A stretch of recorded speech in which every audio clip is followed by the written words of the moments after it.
100 days, building a nuclear bomb. The parasites have gone, but they'll be back soon. To get rid of them for good, we need to use all of our nuclear overhaul skills to make the biggest reactor I've ever made, fill it with highly enriched uranium, and design it to forge the irradiated parts of a thermonuclear warhead. But before we get burnt to an irradiated crisp... You there, Captain! You're that lone survivor from the last Parasite attack, aren't you? You're just the man I'm looking for. We need to blast those bugs for good, but we exhausted our weapons stockpile on ineffective surface strikes. Oh yeah, speaking of surface strikes, are you the guys that tried to bomb me? That's not important right now. What matters is I need you to build a nuclear weapon and deliver it deep inside the enemy hive. But hurry, we know they'll be coming back soon and we can't promise your safety when they do. Okay, I guess that settles it. With our knowledge of both the parasites and nuclear physics, we need to go full Oppenheimer and build the bomb. Then we need to fight our way into the heart of the parasite hive and plant the bomb. Oh, and get out, of course. But let's scout out our target first. According to that dude in the camo over there, we need to head to the end of this highway to find the old city where the hive is located. Yikes. This whole desert's already radioactive, and this is supposed to be the safe zone right here. Yeah, right. Alright, let's go and scout out, I guess? Now, I travel almost an entire day on this highway. This desert is huge. I see over here, on my left, that there's a dark oak forest. Ooh, this is probably where we're going to build our base. By that night, I can just barely see the hive starting to render over the horizon. I think that it's just over the... No way. No way. They nuked it. Oh. Bro, why am I even surprised? Come on, we knew this was gonna happen. The military has bombed the hive, which should buy me a little bit of time to hopefully build our own bomb. I just kind of wish that they had warned us that they were gonna do this first, but you know what? That's okay. We don't really have time to worry about that right now.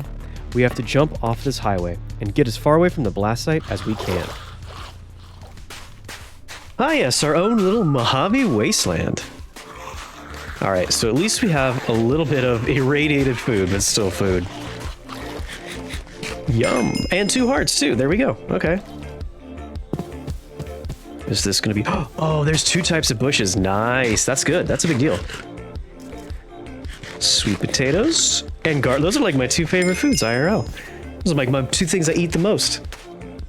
And now, we can start going classic Minecraft and start punching down a tree, just like every 100 days video. We get our crafting table right here, then we get our first little wooden pick, and here we go. We get our first stone from this boulder right here, which is pretty lucky. It even has a little bit of coal and iron as well. Okay, I know I wasted like a day running, so we're gonna have to get caught up really quick. It's a good thing we have this boulder. Yeah, iron and gold, I guess that's fine too. But mostly the iron. Also, I like these shaded. For anybody wondering, these are makeup. I think they're called makeup. Ooh, okay, let's go. Now, just to be clear, I'm not hiding from the nuke, okay? I'm tactically starting my mining, okay? And speaking of trying to get caught up here, we start heading down into the ravine right away. Nuclearcraft does require you to spend a whole lot of your time underground mining up all the different ores. With no parasites yet, we should be able to get started ASAP. Sure enough, we get some iron and immediately start smelting. Ooh, uranium. Hey, do you guys, by the way, do you guys make a furnace and crafting table like in your first mining run, or am I just weird? I'm weirdly like more excited about getting lead than like uranium, or even like, well, not diamond, but I always run out of lead. Always. I think this is the best time to thank this video sponsor, you guys. That's right. I just wanted to take this moment at the very beginning of the video to say thank you to all my viewers. Whether you're just watching this video, you like or subscribe, or even if you're just saying something nice in the comments, and definitely to my Patreon supporters, thank you all of you for all of your support. Couldn't do this without you, and I am beyond grateful for each and every one of you. Okay, back to the adventure. I find this abandoned desert mine shaft and manage to grab a little bit of gunpowder. I didn't know it at the time, but this was going to be a huge find later on. Also, my personal favorite find right here, these overalls on Overhaul. we find these bottles of creosote oil, which are going to hugely help us with progression here, but let's be real. It's the overalls for the win here. Ugh, I always feel like I'm eating poop when I eat these. I shouldn't be that upset, though. Like, these things are actually really nice to keep you, like, fed, especially in the early game like this, when you don't have that much food. And you... Oh, look at my... Dude, look at my little overalls! Dude, I look so... I look so goofy. I know it looks dumb, but I think it looks good, okay? I think it goes. We find a cave with diamonds in it. We went from being behind to being in a speed run here. I do manage to stay down here long enough to find 3 diamonds, so we can make a pickaxe. Then, I grab some more uranium, because, come on, uranium. I want to get this nuclear stuff going already. Uranium fever has gone and got me down. Okay, so, we're in the same desert between the highways. I know there... Yep, there it is. There's a dark oak forest over here. We're headed here. And, ooh, ooh, a plains. Oh, this is... Yes, right next to a dark oak forest. Yeah, this is perfect. I don't think there really isn't a sun in this shader. Yeah, so we have a plains here. We have free bushes. Perfect. And we're going to get 3 different types of gardens, too. Ooh. So now I spend a little bit of time harvesting up some dark oak. Well, until... Ooh, was this about it? Oops. Did I just lock myself? Ah. It's like a real zombie movie. Yeah, I'm aware. I'm well aware. Thank you. Okay, let's just break out and go make a bed and go to sleep. But he could not craft up a bed. Oop. And said I wasn't going to get political. Wouldn't you be like guarding Moscow or something? We then get some lead and then get our bed. Oh, hey, that rhymes. And then we get some storage. That doesn't rhyme, but it's still pretty useful. Next, we craft up our first iron gear. But obviously, we're not going to replace our overalls. No, no, no. Finally, we start to plant some sugarcane because we definitely are going to need this later. Is that a Union Jack on his sleeve? Oi, bro. You're British, is ya? It's a bit rude, isn't it? Right then. I try to go and collect a little bit of wood to build, but with no food, we still have to be pretty careful here. By day 4, we see this little chicken, and then we see this guy. Oh no, oh not a, come on dude. You try to build one little weapons facility and the Russians gotta show up every time. Yeah. Ooh, nice pants though. Oh, should I replace him? Uh-oh. I've converted, guys. I went from redneck to full-on. Yes, comrade. Is our pants now.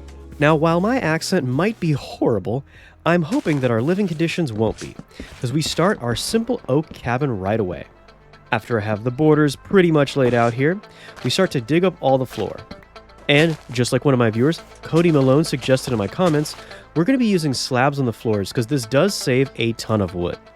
Also, personally, I just like how it looks. Leaves a little crawl space underneath your house. Next, we can get started on the walls. Now, pretty much here, if I'm being totally honest, I'm not going to go for anything amazing. I just need something to keep the zombies out while I work at night. That being said, I don't want it to be just a dirt house. I want to make it at least decent looking. I'm even going to try to keep the rustic old cabin look going by leaving these logs showing around the roof. I'm going to try to keep the windows nice and big, because sure, I love looking out, but also this is really important to help you see what's going on outside. Then, we head out to the desert to grab just a little bit of sand, and finally, we start using slabs on the roof as well. Yeah, I like this. I've been using slabs for my roof ever since like better Minecraft video, and I really like it. I think it looks better than stairs. Ooh, look at his rib Ooh, that's actually giving me creeping me out. I don't like that, dude.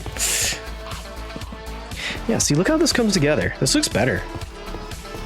Yeah, this house looks fine. I mean, it's not a dirt house, but it's like mid. Like I said, I still want the house to look, decent, but let's be real.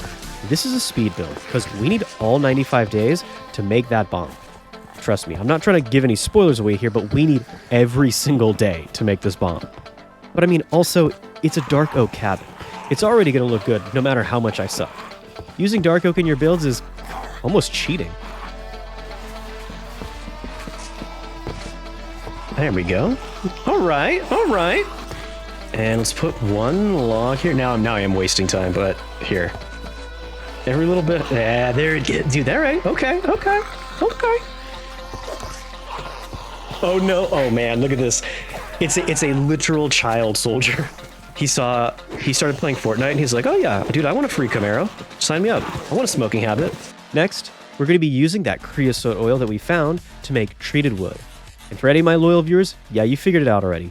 We're actually going to start out by making some immersive engineering items. That means we're going to need a little bit of hemp. And so it begins. Yep, that's right, kids. If you go out and punch grass, you will get hemp seeds. 100% scientific accurate. Don't Google that. Today, YouTuber teaches kids how to grow hemp. Tonight at 11. Are your kids safe? Ew, look at this grayscale. Ew, that hurts my eyes to look at. This hemp is giving me the munchies. I go through all my crops that I've managed to scrounge up and scavenge. I try to eat only the ones that I'm probably not going to plant later. Then, I try to make some Spartan weapons to get a little bit of protection, and I go for the classic halberd. Boom! Alright. I think it has 13 damage, dude. I love this thing. Here we go, check this out. 11. Okay. And it's so 2 shots. Now the main reason that we're growing hemp here is because we need it to make our windmill. See, I can say it right if I want. But first, we're going to have to make a book, a very special type of book. After adding a lever to a book, we can make an engineer's manual. Now, this will tell us exactly how to make our very first machines in immersive engineering, starting with the windmill blades. Turns out we can get an early start here and we don't need hemp yet. The thing that we really need is to get a ton of treated wood. The fact that we found this creosote oil in the desert mine really did boost us a lot here. So with no waiting around for creosote oil at all, we can make our first 8 windmill blades, and with a little bit of iron, we can make the entire assembly. On top of that, we do manage to fix our hunger a little bit when we find these berry bushes. These things will constantly produce just a little bit of food every day and really help us in the early game. Plus, they kind of look nice out here. And now we scout out to find a good little place where we can set down the shaft to add our windmill.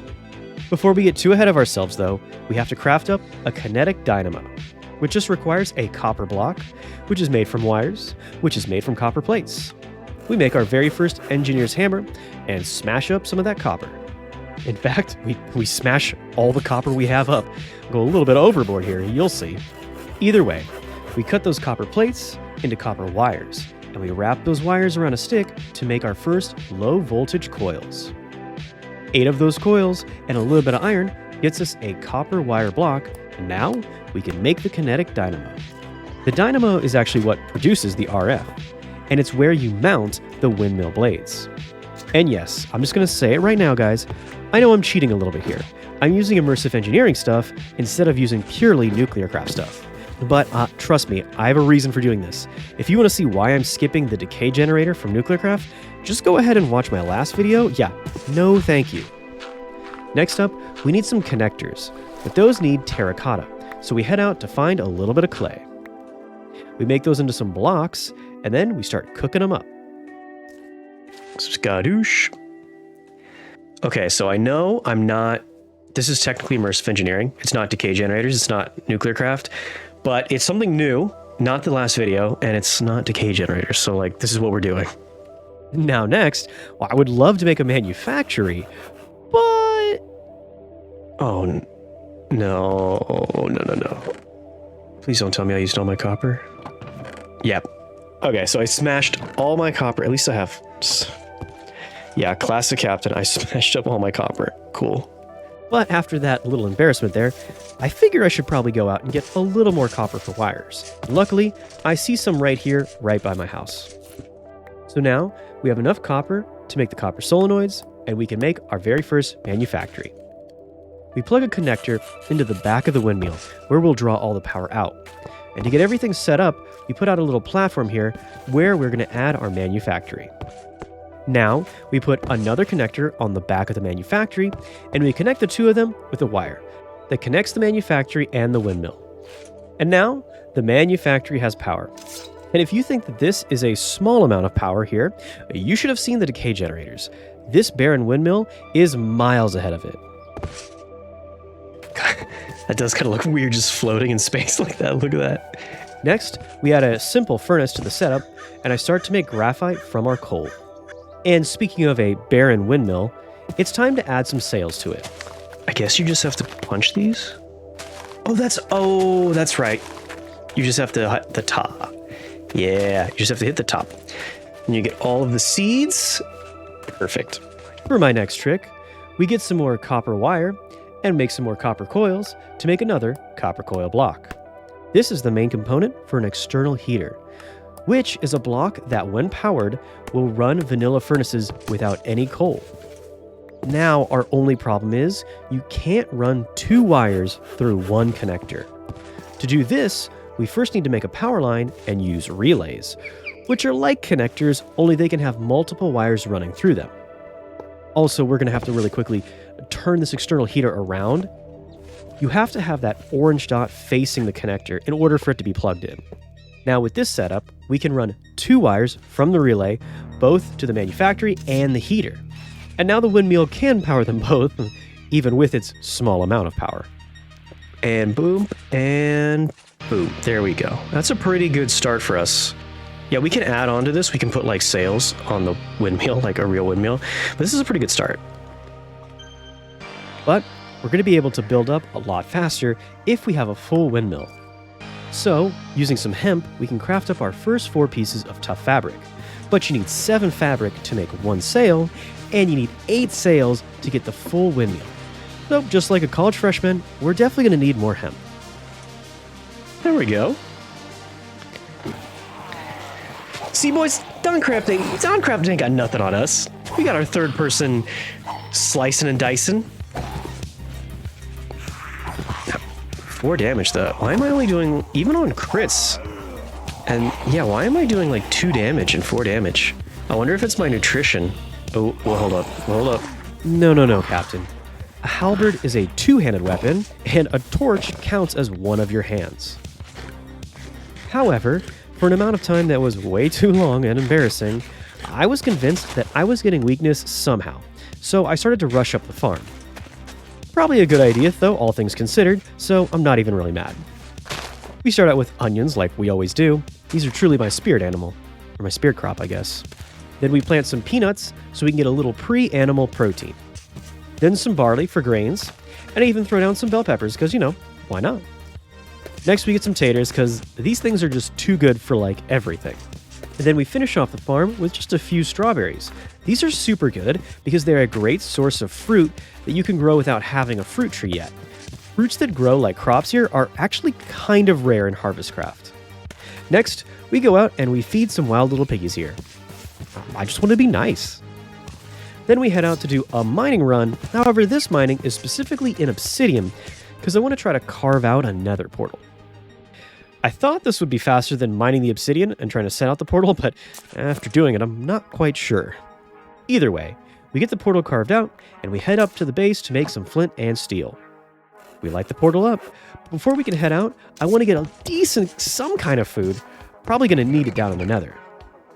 And so we start to get our very, very first Harvestcraft foods, making a cutting board and chopping up some lettuce and artichokes to make a salad. And we get some strawberries to make a fruit salad. It ain't much, but it's an honest living. And it'll have to do. Luckily for us, in the nether, we find some quartz right next to the portal, so we didn't really need any of it anyway. Dude, that was easy. We get the quartz crushing and the copper cooking for our next project. And we can finally get some copper. Yeah, something's wrong. I'm critting for like 4... Oh, don't pay attention to that. Yeah, my nutrition is good, but I'm still hitting for 4. See, I'm figuring it out, even if it took forever. Speaking of taking forever, we finally get our second windmill sail. We take a minute here to start to look over my nutrition and try to find a meal that will help us in everything that we're lacking, and also hopefully something new and tasty. We can get fruits, grains, and proteins in this PB&J, which sounds pretty good to me. Now, obviously, I know I can use peanuts for peanut butter, but soon I start to see that with a saucepan and a little bit of sugar, I can make these strawberries into strawberry jelly too. Now we just need to make some bread, which is a little bit tougher in Harvestcraft, but my loyal viewers already know that. First, we're going to have to make a pot, and we can use this to turn water into salt. Then we need a mortar and pestle to grind some wheat into flour. Next, we need a mixing bowl, and we can add the flour, water, and salt, and get a dough. And finally, we can cook that dough in some bakeware and we can make bread. The peanut butter does take a little bit of work as well. We have to add the peanuts to some cooking oil, which you can get by making any kind of seed and throwing it into a juicer, then adding the peanuts in a mortar and pestle.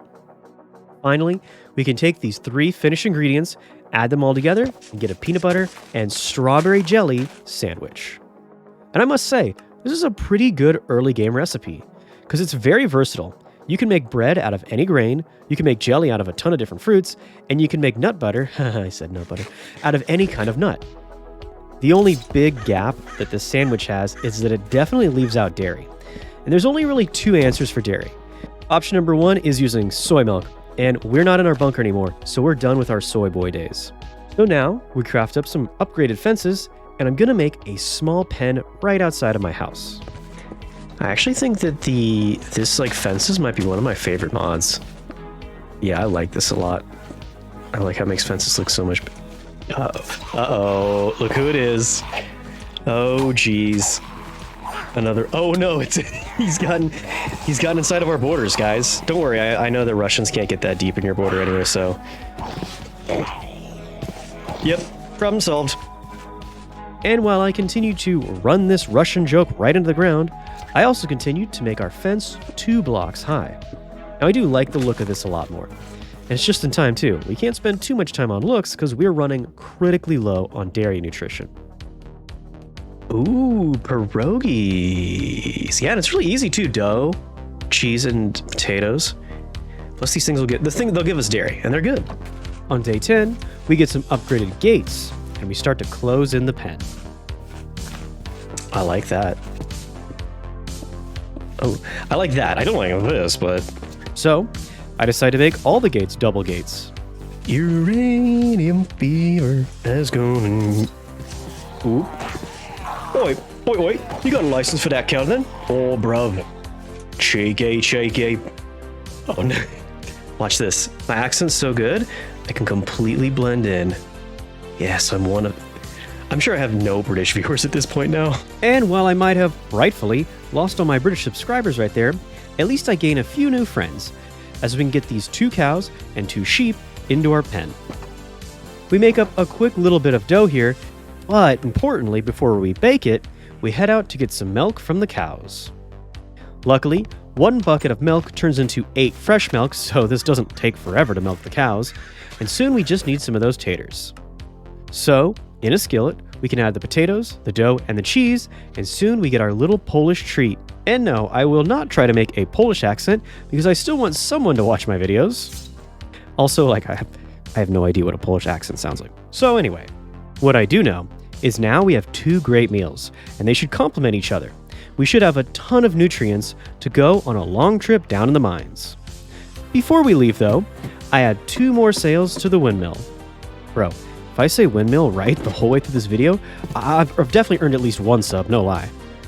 I also see that we have a ton of crushed quartz, and this is for our solar panels. But we're gonna need a lot more ores before we can even think about making those. We jump on down into our desert ravine right here, and we get started. We get some thorium here, which I didn't know this at the time, but this is actually a huge part of making nuclear bombs. And of course, we get a ton of other ores over the entire course of day 11. We get some magnesium for our batteries, and we get some sleep. IDK, what's going on right here? I think maybe I took a nap. Yeah, I actually stay up until like 3 a.m. filming these videos, so I might have legit fell asleep right here. But I guess I must have snapped out of it. We fill up our entire inventory, and we head right back to the surface. The first thing I see is we get some graphite, and that's great, but we're gonna need a lot of help figuring out our inventory here first. And to help out with that, we're gonna make our classic setup to feed the manufactory all of these raw ores. If you're a loyal viewer, you guys already know, but for those newbies, a manufactory doubles all of your ores, so you pretty much want to make sure that everything that you mine, you run through this thing first. Doing that by hand is no good and will take us forever, so you should always make a chest and a hopper system to help you set up an automated system like what we're doing right here. And soon, we can add another hopper at the bottom of the entire setup with a chest that will fill with all of the refined ores. But I'm not done there, because on lucky day 13, we craft up our first alloy furnace, the next machine in Nuclearcraft. We then dump everything off in the top chest, and I try to figure out how I'm going to connect all of our new little toys. So I figure, why not give the alloy furnace its own little set of solar panels? Now these basic solar panels are, they only make 5 RF per tick, but it all adds up. And if we want to make better ones, we're going to need tough alloy, and that's something you can only make in the alloy furnace anyway. I add these first 3 solar panels to the manufactory because it is still the main show here. But I do add 2 solar panels to the alloy furnace, and I connect it to the windmill as well. Pretty soon, with some iron and coal, we're getting our first steel, which is step 1. I'm gonna hook this up real quick. Somebody in my comments, and usually my comments are right, said I should use graphite for steel, but shouldn't I use graphite for other stuff? I craft up a speed upgrade here, being pretty optimistic, but yeah, we don't have enough energy yet to really support something like this. There we go. Actually, maybe not. Oh, there goes all the energy. Yeah, I don't know. I'm sure it's a good idea, but I need the graphite. Yeah, I'm gonna have to just put it in coal. This might be dumb, but I am dumb, so wouldn't be the first dumb thing I did. It's not bad for a good. I mean, it's bad. It's bad, but I like it. Okay, it works. Okay, so this will be while this is running. I'm gonna start immediately working on the lab because this is a mess. So we'll get something real going. But first, we have something much more important to deal with. I throw in this baklava, and then I run around looking at myself in third person. And really, what could be a better use of our time? Even with all these distractions, we do manage to get our last blade on the windmill. And as glorious as this looks, as much as I love this, I promise you guys, I'm only going to be using Nuclearcraft energy from now on. And now that we have a windmill that's at full power, and we have a little bit of steel, we can combine that with boron again in the alloy furnace to progress even further. And there we go, one step closer. Day 14, and now we do have some of that ferroboron. The next step is we're going to have to run it through again with some lithium, so we're going to have to get some of that. And while all of that is cooking up, it gives us just a little bit of time to figure out our farm. Now it's looking pretty good, but we definitely have to fill out some of the gaps here, and get rid of some of the crops too. Now I'm looking at you, onions. I know for a fact, though, that the strawberries are definitely here to stay, though. What's that? Oh, look at the tree. Oh, do we have enough food? It's fall. It's going to be fall? Oh, no. Now we head out to do some really important mining. But now in the back of my mind, I know I have to keep an eye on the crops because we have to be ready for winter. In the meantime, we are going to spend that night getting some marble. When we come back home, we grab the fresh cooked lithium and we move it over to the alloy furnace. And we are going to add it to the ferroboron and run it through one last time. Ooh, here we go. Yeah, I'm going to get a chisel. I'm going to use marble. I really like marble because I think it looks really good as like a modern building. Also, I try to fit in a little bit of marble anytime I have Nuclearcraft because it's just like a throwback to my old videos. So we get started using our marble to build up a few blocks. I don't want to be working right down on the ground floor. Now I kind of have a reason for doing this, like I sort of have a plan here, I think. I'm going to make it a rule that nothing goes underground. No more bunkers this time. Oh, sir, have you had your allotted wheel of cheese today? Your allotted 4 pounds of cheese today? Next, we start to craft up some lead flux ducts. These are crucial. They're kind of like the power lines of thermal expansion, aka they're a really good way to make a power grid inside of your base. Next, we start to set up some pillars so that we can actually have an inside of our base. Now, I have plans to make a very big machine that will go inside of this room. So now I know it just has to at least be 10 blocks across. And yes, this will be a pretty big square room here. But trust me, we fill this thing up real fast. We then craft up our very first tough alloy tool. And no, somehow, it's not actually a pick this time. I make an axe because I want to start to cut up all of the wood so that we can set up a real lab. However, just then, as I'm getting rid of all the wood, I end up using some more. But this here is more like a temporary sort of scaffolding thing here. Now that we officially have some tough alloy, we can start to make advanced panels. You need 4 of these advanced panels to make 1 advanced solar panel, which we make. We head up to place it on the scaffolding, just like I planned, and now we can start to cut the wood away again. Next, we're going to run some of those flux ducts down the machine to carry the power. Ooh, there's something about watching zombies cook on a wire like that. Reminds me of like Jurassic Park, dude. I just like it. And now that we have a few solar panels ready, I get them set up so they can start to collect sun by tomorrow morning. In the meantime, we start to fill out some of the walls of the lab. I'm using chisel, and I'm trying to make this marble look kind of like a circuit board. Honestly, anything that doesn't look like it's an old Greek building. I work all night, and we start to get some of the walls all nice and set up, and I even leave some room for windows. But as I start to look around on the sunrise of day 16, I don't know if I really want glass panels after all. I mean, if you think about it, we probably should try to keep all of our designs and our scientific research away from those spying Russians, so maybe it's best to enclose our work after all. I then decide to make some minimalist pillars so that the walls won't just be one slab of block. I run the pillars all over the even spots all down the walls. Like I said, I have a basic idea, but I'm still kind of just making up the details here as I go. I think I like where this is going. We'll make pillars every other. Yeah. This is good. It's a good start at least. There, yeah, so it's like a circuit board and then like a lot of geometry and then like a plain pillar. Oh, there it is. Yeah, and we'll run power. Yeah, this is what's up. Look at this. Run power down the lines like it's marked on the wall. Now, I have to admit, I was pretty quickly falling in love with this build, and it was only just the start. So we'll have solar panels all up on this line and cover the entire roof. Not just kidding. So we'll put this here, and then we're gonna put 2 more, I think, so we can do steel, ferroboron, tough. Yeah, so this one goes right here. No, I don't know if I like that. Yeah, no. So, okay, we're gonna move this one down and leave a space in between all of them. And then in that space, we'll do like an item duct. So the steel will go down, become ferroboron, then go down and become tough alloy. I think that'll work. But for now, until we get hardened glass, we can use hoppers instead of item ducts to do the exact same thing. More importantly, we're starting to set up a cleaner and better working manufactory assembly line. So this will be the manufactory because I think I can hopper over one. So out of the chest, hopper there, then down one more will be the furnace, then a hopper, then the chest, right? Yeah, this is gonna work. This is gonna work. Finally, that night, we craft up a fresh manufactory and we add it to the power lines. Then we hook up the hopper to the very top chest. Yeah, then that goes into this. Oh, it's not getting any power though. Okay, so let's see if we can get power from the windmill. I've never done this before, but I think if I put a connector on the flux ducts, then I can run a wire and it should, oh, that looks like it's working. Yep. Now with this little discovery, we can now keep the windmill power and the solar panel working for us together.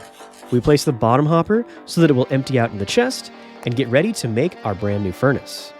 The thermal expansion furnace is sort of similar to our last setup, only this time we do not need an external heater behind it or a hopper leading into it.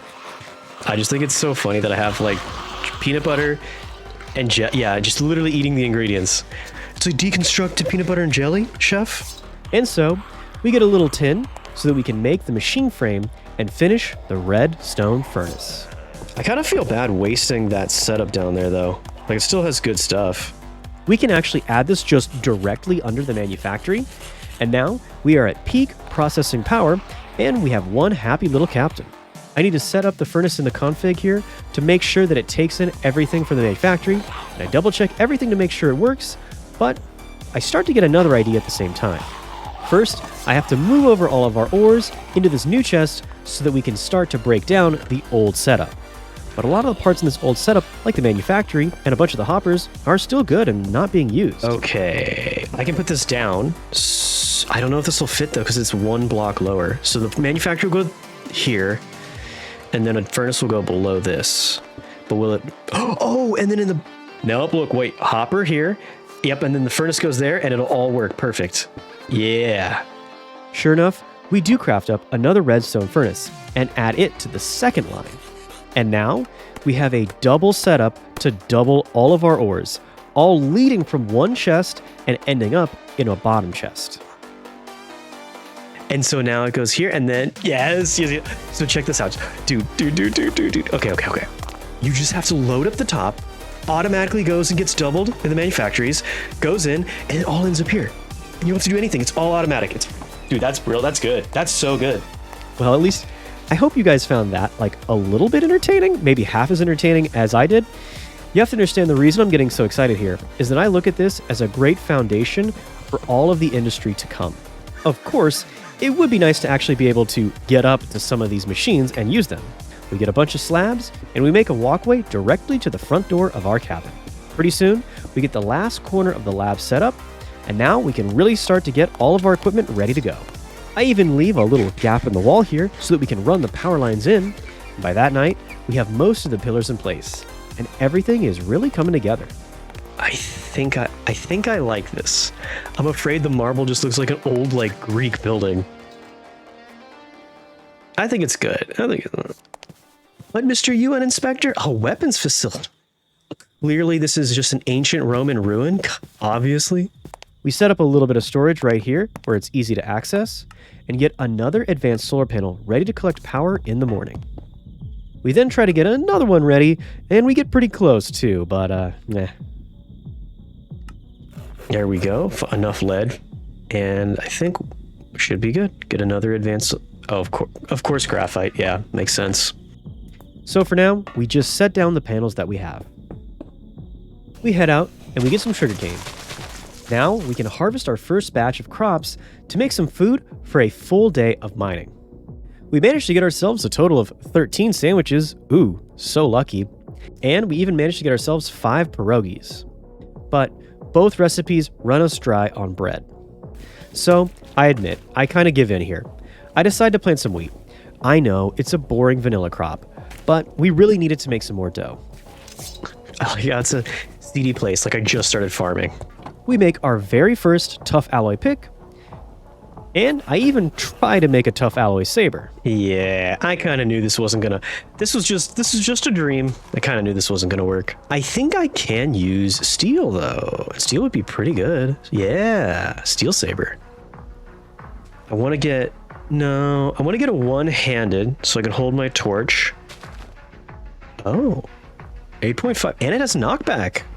I actually think this might be really good. I mean, I'm gonna test this out, but look at, like, the stats on this look great. After that weird, sounds like a Tony the Tiger impression, I also make some tough alloy gear. It's a little bit better than some of the combat gear that we were scavenging off the zombies. So, boom, and it throws them back. Dude, this is good. And then boom. Yeah, I like this. I jump down right here and honestly give myself a bit of a heart attack. Then I start my biggest mining run yet, trying my best to get all the materials we'll need for, you guessed it, our nuclear fission reactor. After a full day of mining, I come back home and empty my pockets of all my goodies.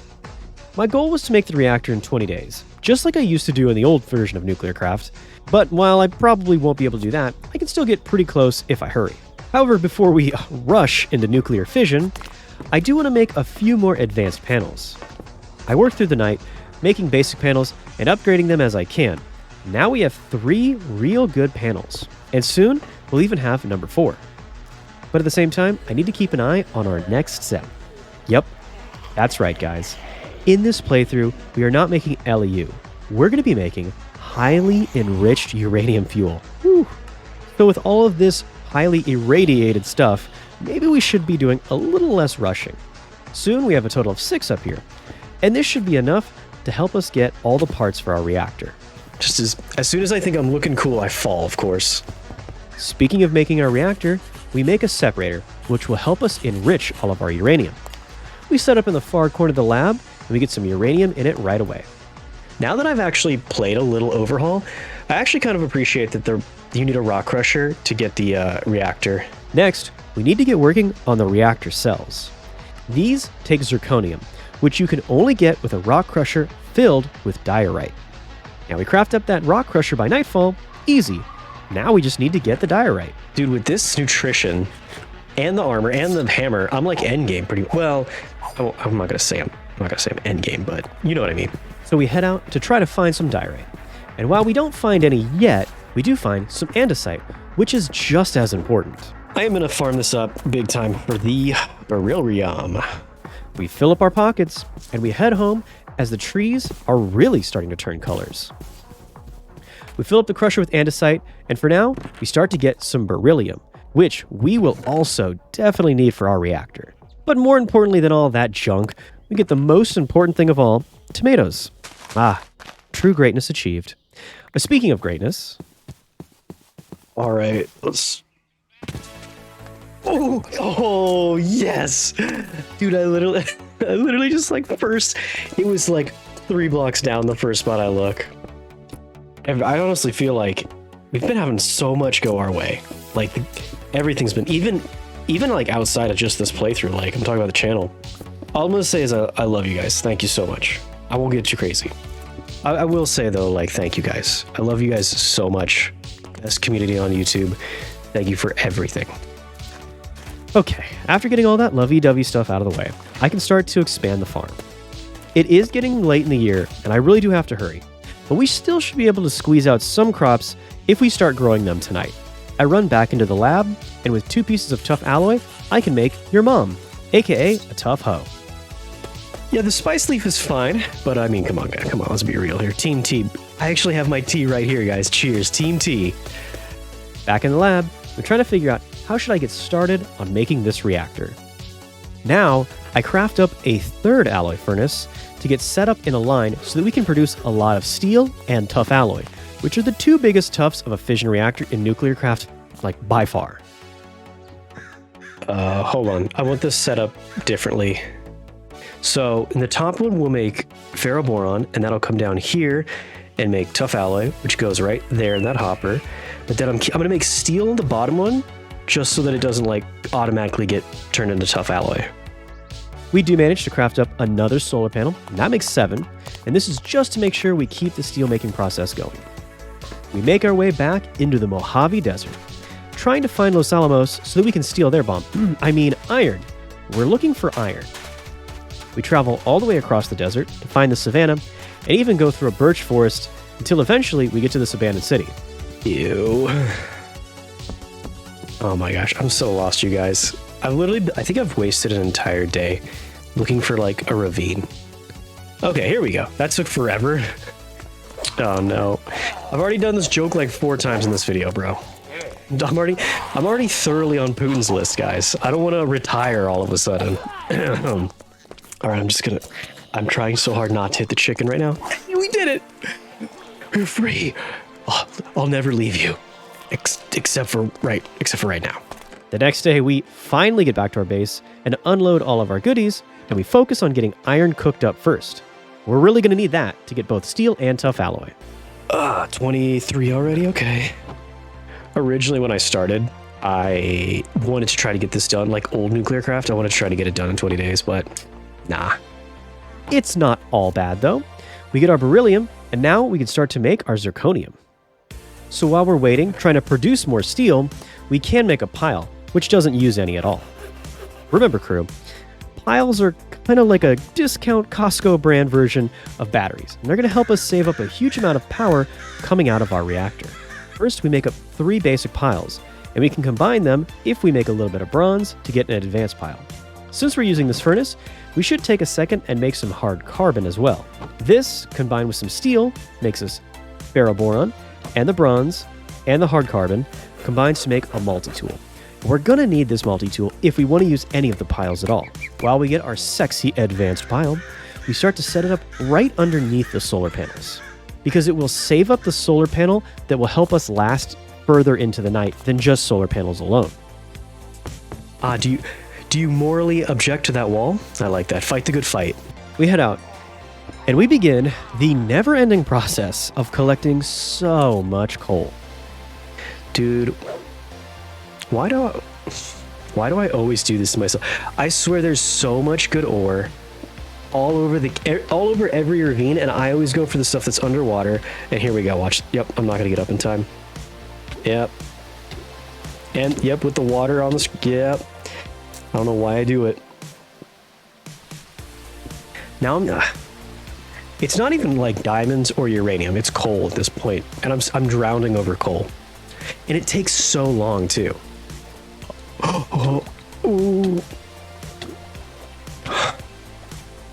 Dude, whenever you get stuck underneath like rocks like that, and you can't come up to the surface, man, heart gets racing there. Whew.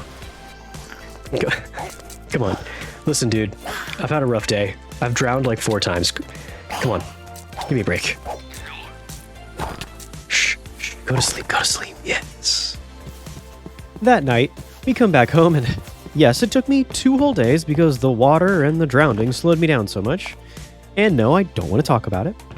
The bright side is, even though we've been gone for 2 days and I haven't touched anything, the pile is still holding a decent charge through the night, meaning we should be able to process all these ores day and night. More bright side is now we have our very first tea. More bright side is we get ourselves some more pierogies. So I rush out and break down all these bushes that are going to be wiped out in winter and try to get myself some wild potatoes. And yes, I do this all night, but on day 26, we do have enough so that we can start to plant some and still have a little left over to make some more rogies. Also, we get a good little helping of Sammy's here, and with full bellies, we can get right back to work. Now at this point, we're going to be turning most of the steel we've already made into tough alloy, because that does take a lot longer, and we can always make a little bit more steel much quicker than tough alloy. But with what we've already made, we can get started making some of the reactor casing, the walls of the reactor. So we craft up our first 24. This definitely isn't even close to making the full reactor, but with this we can at least set out the floor and get an idea of how it'll fit. A short answer is not well, because we have to break out the whole sidewall here. I start to set down some of the casing here, and I do get a little bit carried away, because my design only needs to be 7 long. Then, more surprisingly, it only needs to be 3 wide. Yes, this reactor is definitely going to be small. I call it the mini reactor. Honestly, I think it's about the smallest reactor you can possibly make. But it's really easy, really safe, really cheap, and it's going to make us a good amount of energy, so it's a really good start for you guys if you want to make your very first reactor.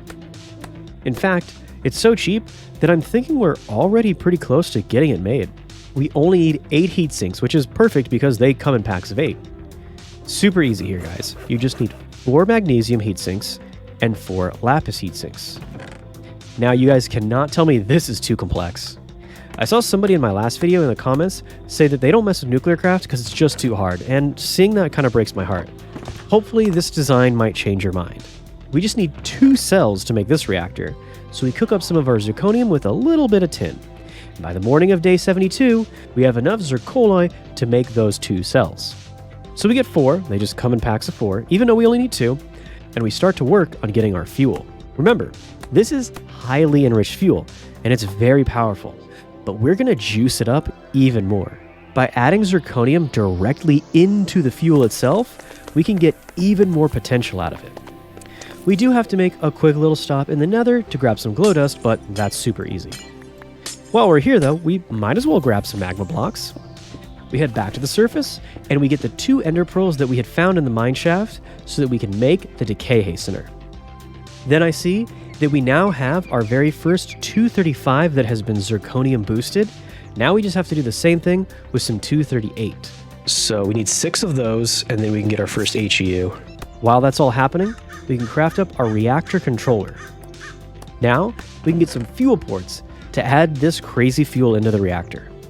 And of course, we run out of coal again.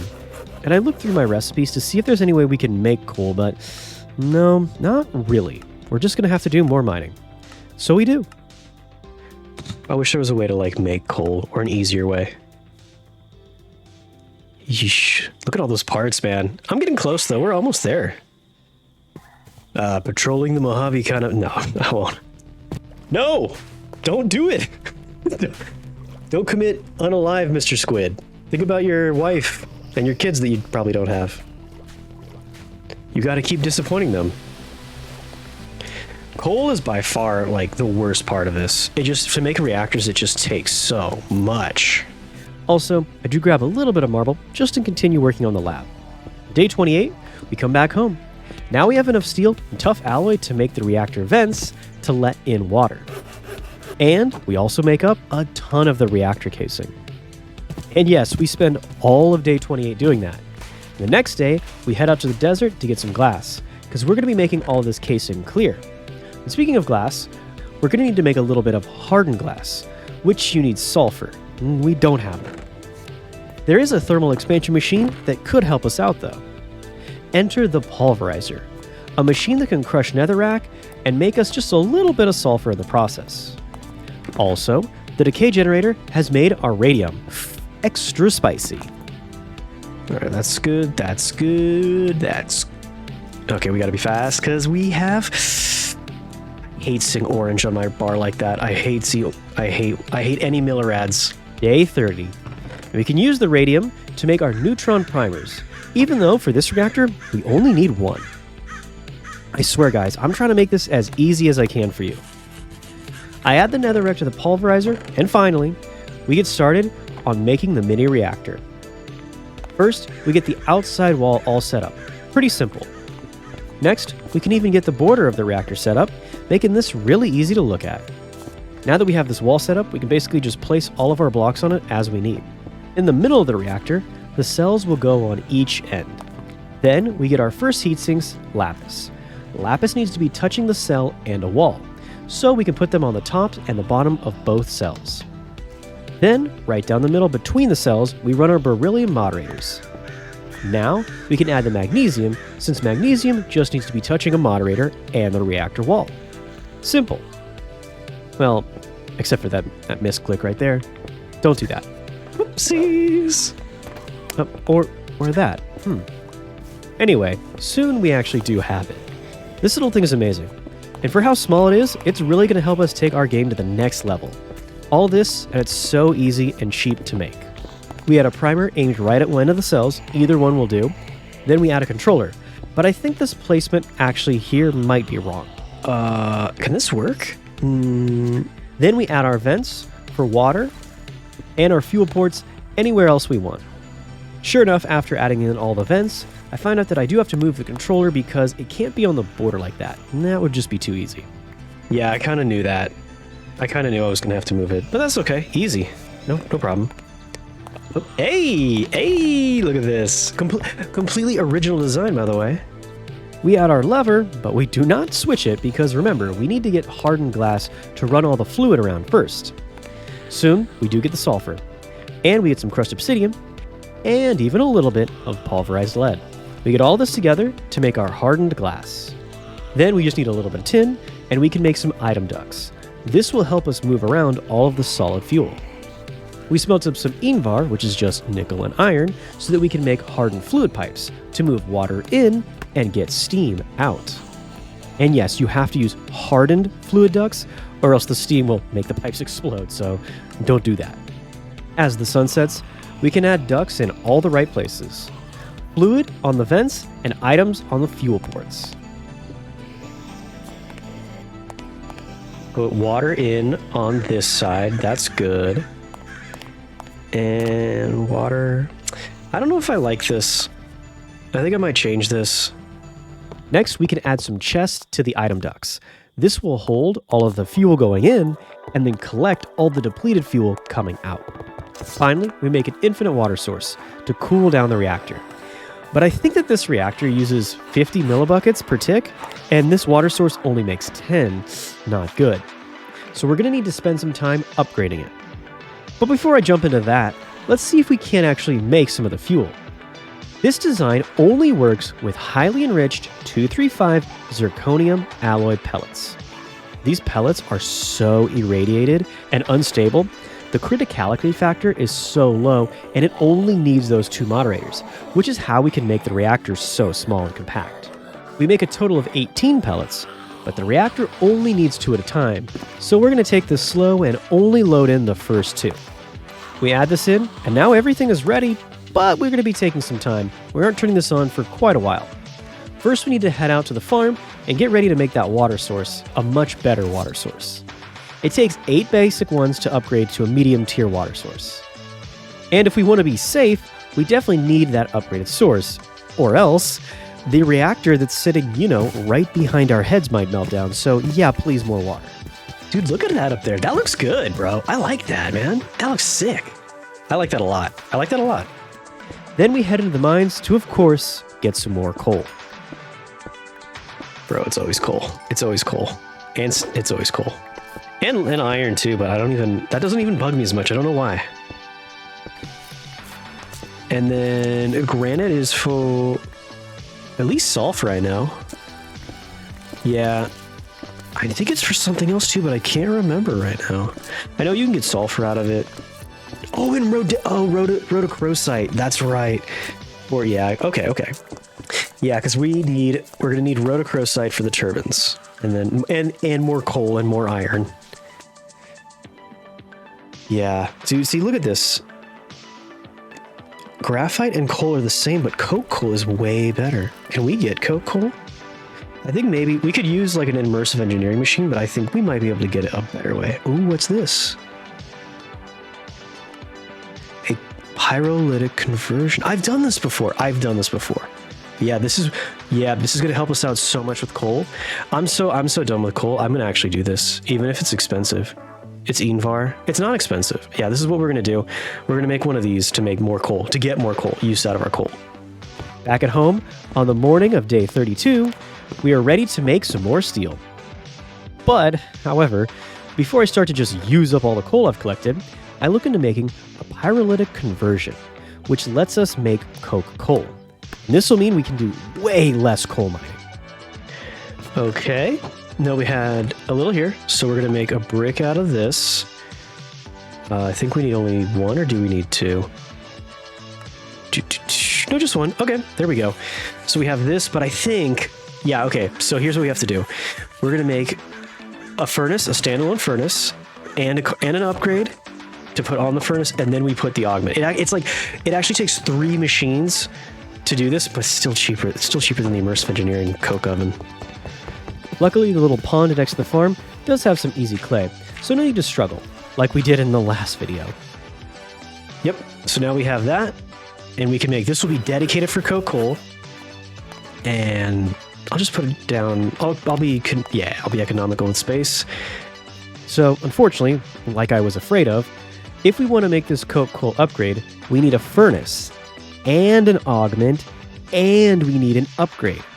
So it's a total of 3 different mini machines.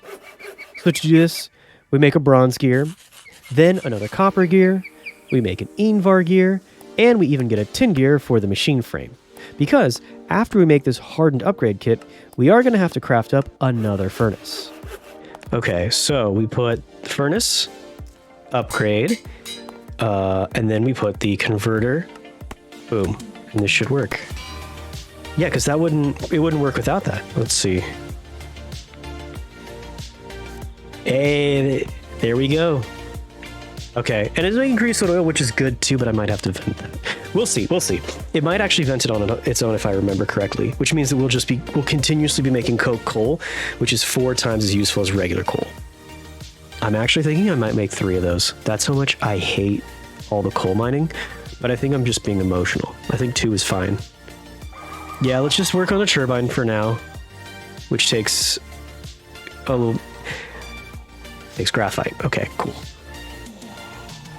All right, sometimes manganese confuses me. You need manganese for a turbine, and you have to put rhodochrosite in a furnace 3 times, I think.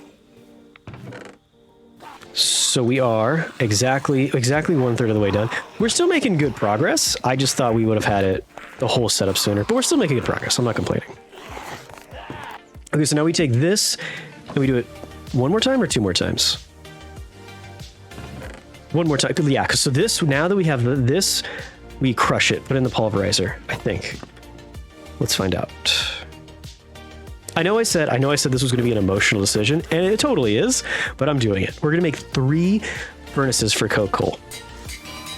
Finally, after getting all these machines cooked and dealing with my coal nightmare, we can get back to getting the infinite water source. And after borrowing this old one, we can finally upgrade it to a compact water source. This one makes 80 millibuckets per tick, which means that the reactor will never run out of water. And now that we have some manganese powder, we can combine this with graphite dust. But first, let's use some marble and start to make a roof on this lab. Now that we actually have this big reactor in place, we know exactly the dimensions we should build around.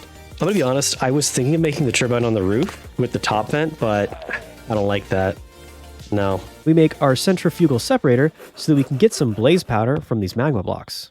Once the pulverizer turns the magma blocks into magma cream, they'll automatically go down into the separator. Ah, no power. Wah. This is like a cheat, by the way. If you guys play this mod, just do this to get blaze powder. Okay, so you need graphite and manganese to make the carbon, and then I think you combine this in a furnace, but you need like 15 irons, so like this, and now I think it'll start to make the HSLA, I think. So you take that, which is iron, and you combine it with more steel and more tough alloy. So you see why there's so much coal, right? Okay, I have another idea. Here's what we're gonna do. I'm going to take I'm gonna drill down under here. I'm gonna take the vent that's on the top. I'm gonna make it come out the bottom, I think. I like that better. Yeah, I like this. I like the idea of having it on the roof, but I want it closer, you'll see, just to make it better to control, to use it. Yeah, I think this is better. So I'll put it down here, and I just have to figure out how to make the turbine work down here instead.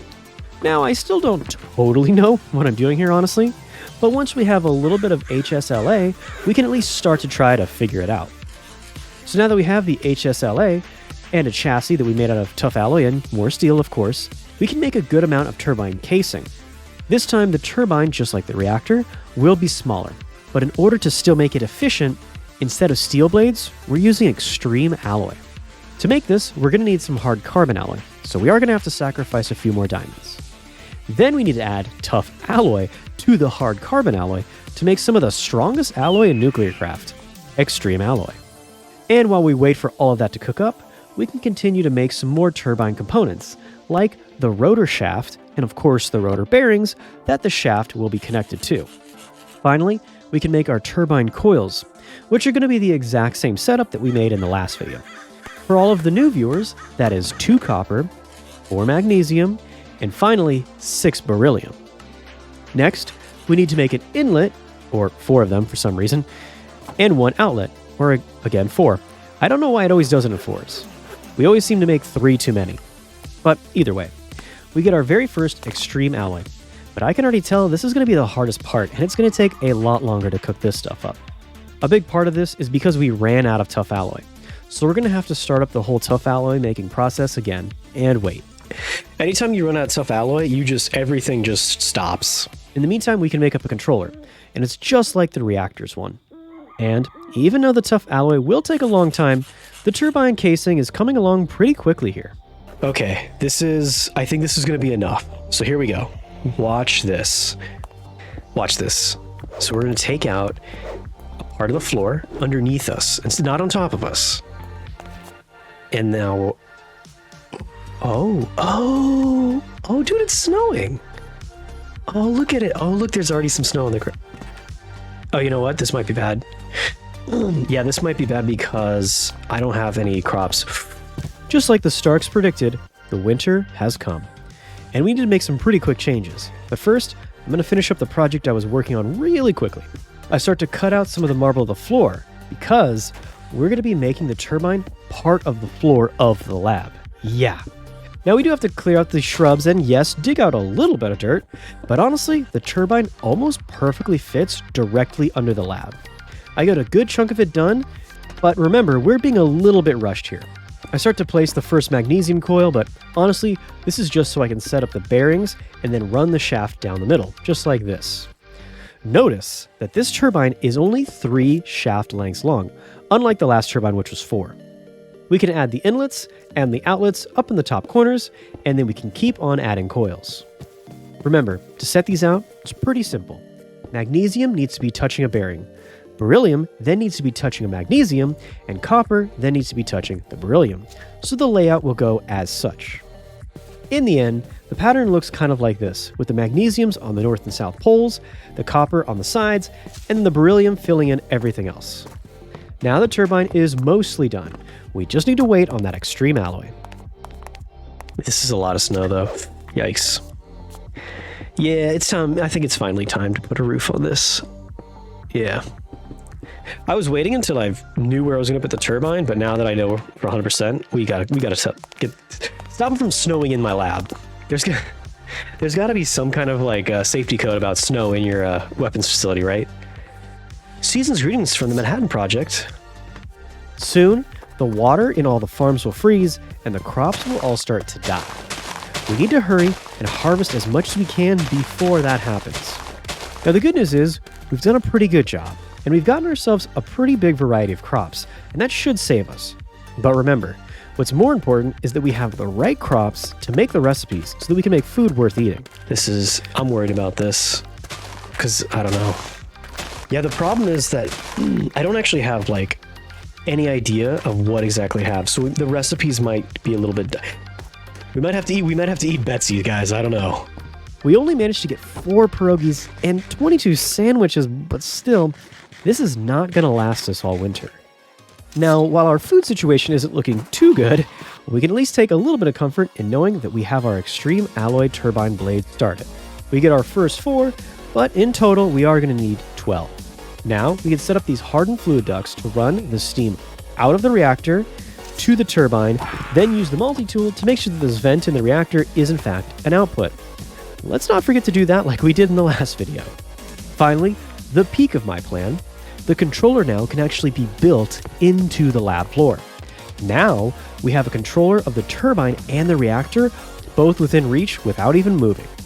Next, we can at least get started with our extreme alloy blades, and we set up the first 4.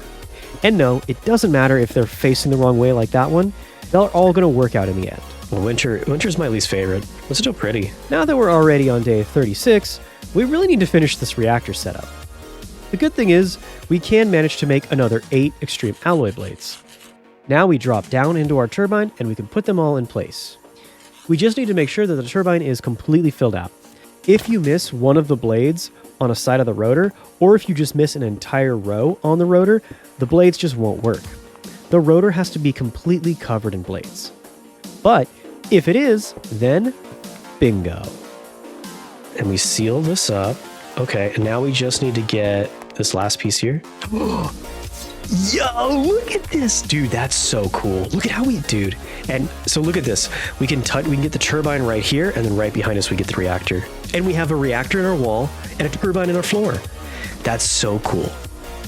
I love this. Dude, I love this build. Even if it's like not that good because it's a tiny reactor, this alone is so cool that we have a turbine in the floor. Oh.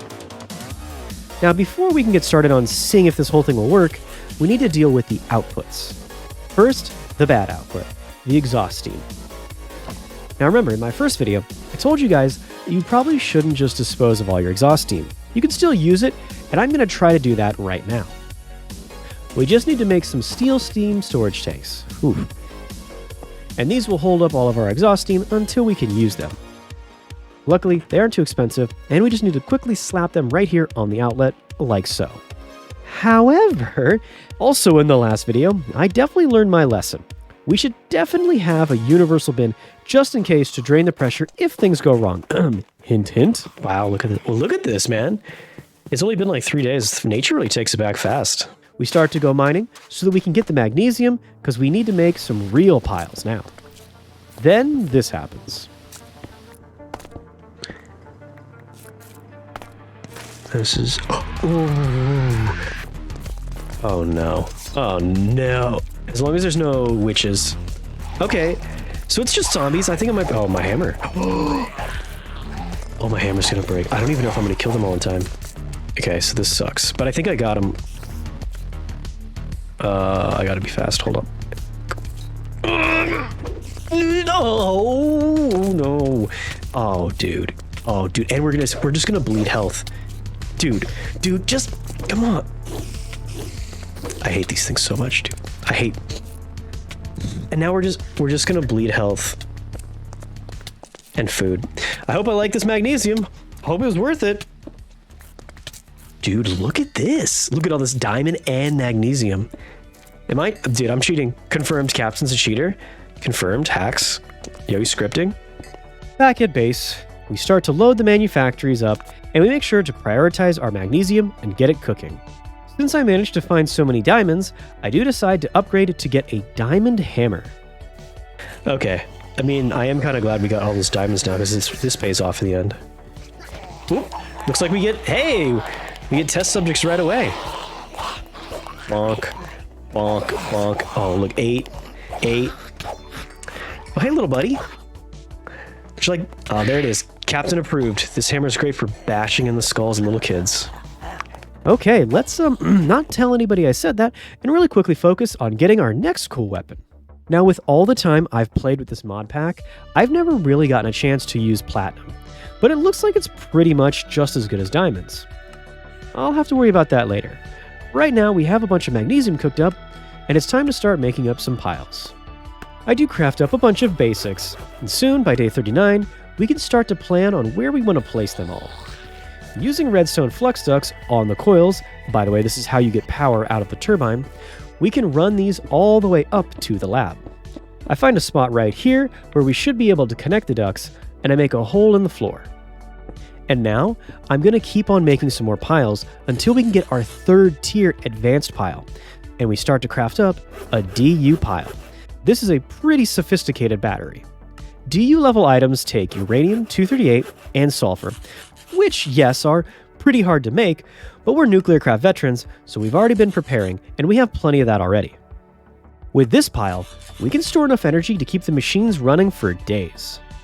Now we just need to plan where's the best place to put this thing. But then I decide I'm going to place it in the missing floor piece, and this will be the transmission between the energy producing and energy consuming sides of the lab. I place the extra advanced pile in the middle of the turbine. And in addition, if the DU pile has any overflow, it will be stored up in this advanced pile until we can move it down the line. We connect each coil via flux ducts to the advanced pile, then further down the line so that all of the coils meet up with the DU pile, which will then move all the power up to power all the machines up top. Okay, I think I have everything working here, and it should go up and charge this, and then that'll go up, and then this will be charged if there's any run over. Yeah, I think this is gonna work. If there's something I missed, I've checked all the boxes, so I say, yeah, let's do this. Okay, 0 heat, and it's making 60 millibuckets. That's good. Everything looks good. Everything in the waters are gonna be totally fine. Yeah, water's gonna be totally fine. There's no, the steam there's steam in there. Turbine should be good. Oh, there it is. See 100%. This is what it should be. It said 50 before. Anyway, this is what it should be. Everything's working. So why am I so nervous? Oh, dude, that's so cool. Okay, this is the normal speed it'll be. So it's a small reactor, so it only makes like, yeah, look, it's only doing 5%. But 950 RF for 2 cells? Bro, that's not bad. Yeah, so it's just gonna slowly turn. The turbine is not like a super original design, but that reactor is all me. That's my little, I like that. That's my little captain's mini reactor. All right, I like this, dude. So it worked out. With just those 2 cells, we're already charging our pile. That's pretty good. This is better than I thought it was gonna be. I thought it was gonna be kind of lame, honestly. Look at that, bro. Reactor in the wall, all of it sitting on top of the turbine. Oh. All right, okay, so it's making pretty good energy. Dude, this looks so cool. I can't get over this, bro. I'm like a kid, bro. Look at that. Okay, so it stopped. That was just the 2 pellets. Those are the first 2 pellets. So we can put another 2 in. We get like 9 when we craft them, so do I have to do something now? No? Oh, I think it was just taking time to load in. Look at this little thing. This is my baby. Yeah, I was pretty happy, but can you blame me? Listening to myself, I get to relive just how much fun I was having seeing this final product, and just how much it made me smile. Of course, at this point, you're probably wondering, what does any of this have to do with making the nuke? Well, this reactor's whole purpose is to give us the power we need to make the machine that will actually make the nuclear weapon. We still need to make sure we can deal with the exhaust steam and the nuclear waste, but this is a big step closer to making our bomb. And speaking of dealing with that steam, I try to run all of this building pressure down to our universal bin, but it's not really going fast enough. As for dealing with the nuclear waste, I craft up a fuel reprocessor and place it right down to where the spent fuel will be. Then we connect the power directly underneath the lab, and I see that the exhaust has finally vented out. Excuse you. Yeah, this is good now, but I think this will become a problem later. Okay, so that was another 2. This thing is just so safe. There it goes. So now we just give this a little boop. There we go. Dude, I love this little thing. And now let's recycle too. Yeah. Dude, this is so good. I love this thing so much. And next, we're going to build up the Captain's Classic, the Extruder Crucible combo. Just like a ton of my other videos, we're going to make these two machines, which will melt down cobblestone and reform it into any rock that we want. For example, I'm going to start by cooking up some obsidian because I don't want to spend any more time harvesting that stuff.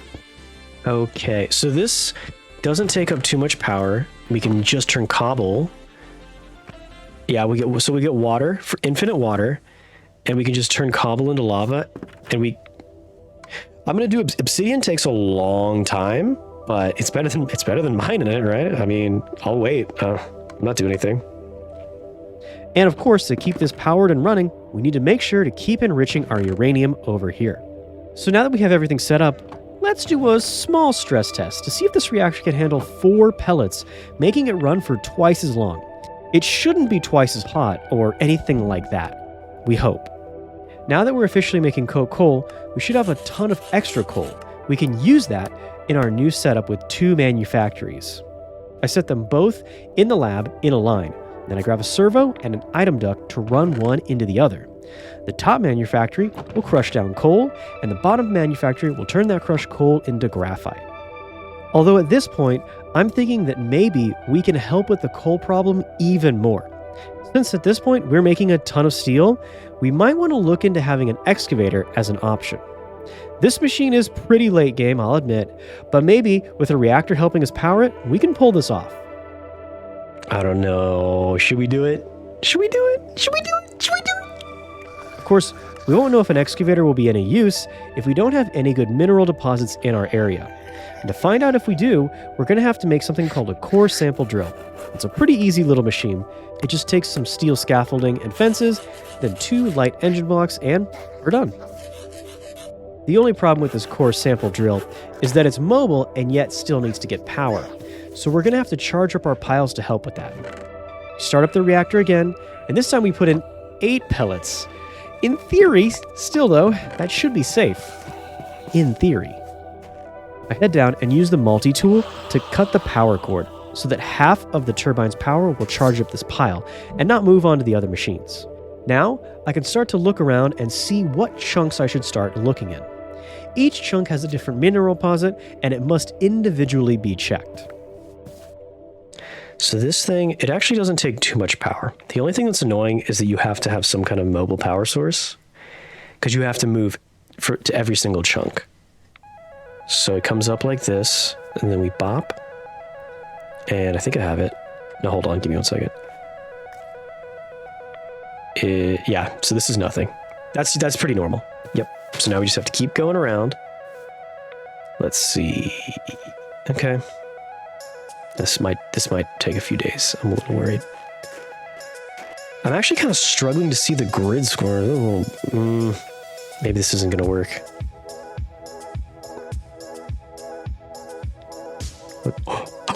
Ooh, platinum. I've never had platinum before. I've never had a platinum mine before. I've never even really had platinum in this game before, but it looks really good. I think it's really good. Yeah. Okay, it gives iridium. I don't even know what that, but whatever. I know that like platinum is basically the same stats as diamond, and we can get a 50%, dude. We can get a ton of platinum. All right, so the thing I'm really looking for, I think, is a coal vein. So let's see if we can't find a diamond or a coal vein. Cross your finger. Boo. Yeah, see, you have to do, it's going to take a long time. This might take a few days. Oh, lead. Oh, no. Oh, no. Oh, I'm mining for minerals while killing terrorists in the desert. How, yeehaw, brother. Also, here we find a gold vein for what it's worth. But finally, on day 44...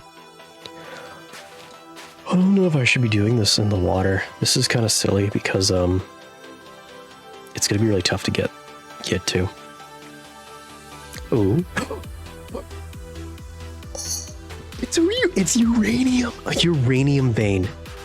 We could mine in Nuclearcraft. We could mine uranium. Yo, this might be what we do.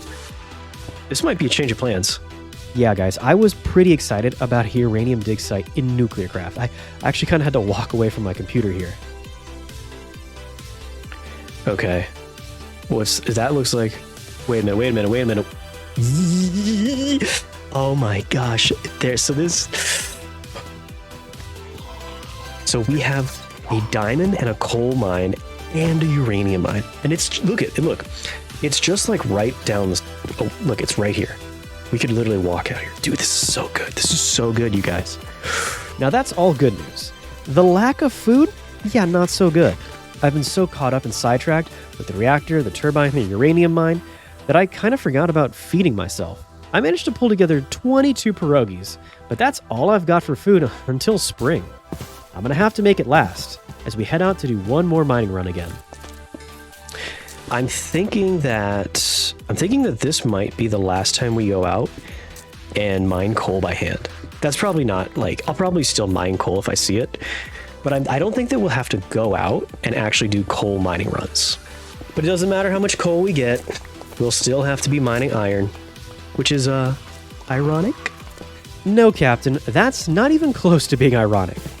But I don't really care right now, because we have so much coal, we might actually be able to pull the excavator off.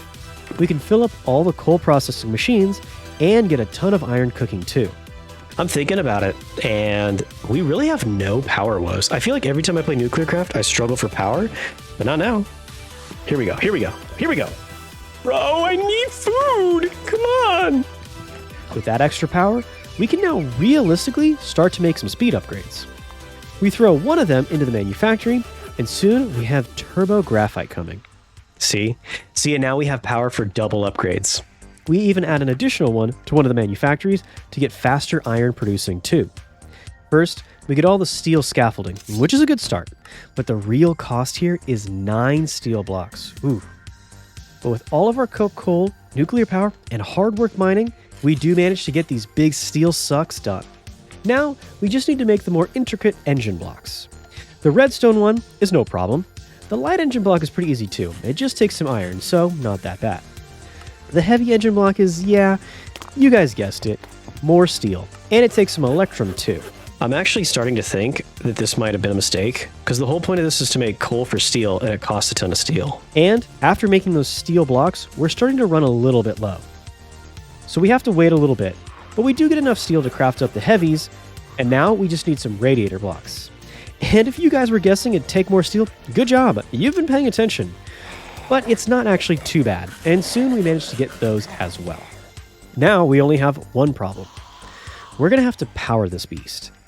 Yeah, I know what you're thinking, we've got a nuclear reactor, but this thing takes 4,096 RF per tick, and the reactor, remember, only does 950 RF per tick, so running a power line is just simply not an option. Instead, we go really big into the sulfur and craft up a whole nother DU pile. Okay, so the plan is we charge up this bad boy right here. What we'll do is we'll have one. Yeah, we'll have one for the base, and then we'll have this one, which we will take over and hook up to the excavator and run for like 2 minutes, but still good. Now, in order to get enough power to charge these two beasts up, we need to make sure we have plenty of HEU coming. So we need to process the zirconium and the 235. We have a lot now, but we always need to make sure we're enriching more uranium. We managed to get a total of 18, which should run us for a few days, and we start to load them all in. But safely first. Let's not get carried away all at once. I trust. I don't want to overload it. I don't like the idea of leaving it running for too long. Okay, so this is the combined power. Yeah, so this one is 0.3, this one's 0.2, and this one just went to 0.4. So now that one's charging, the other one's going down. Okay, I don't know if we have enough power to do this. I'm gonna go ahead and pull the trigger, but this might be a mistake. That night, at the dig site, we dig. By the early morning of day 47, we've dug out a spot to start to set down the excavator, starting with the very bottom steel block. The wheel needs to go 2 blocks down, so you might need to dig out a little tunnel like I did, but from here on, it's all pretty simple. You have to make a circle out of scaffolding, and on each of the 8 tips, you put a steel block, with a steel block in the center. Now, we just have to set up the body of the excavator, which is a little less simple, admittedly. But as long as you follow the manual, it's pretty much just laying out the pattern on all 3 sides. All right, here's the... Oh, see, I already messed up. Here's the fun part. We get to do the body. Ugh. It's actually, as long as you just like go with your book, it's not that hard. Make an L here, then we put the blocks in the middle, the heavies down the middle. Yes, yep, right down the middle, and then scaffolding at the bottom. Yeah, as long as you just read the book, it's not that hard. It's just 3 sides, and you just have to set it up pretty intuitively. It's just kind of, and then pop, pop, pop, yeah. Now we just need to spank this little exit hole. Yes, I know how that sounds, and I'm not changing it. And bottom dum. Hey, there we go, boys. We just put this little diaper on the hole. There we go. No accidents. Yeah, let's see how charged up. That's pretty close, but I kind of want to see the full charge, what it gets us. My thing, okay, yep. So let's take this. I don't know if this is going to be worth it. If it doesn't give us that much coal, we'll see.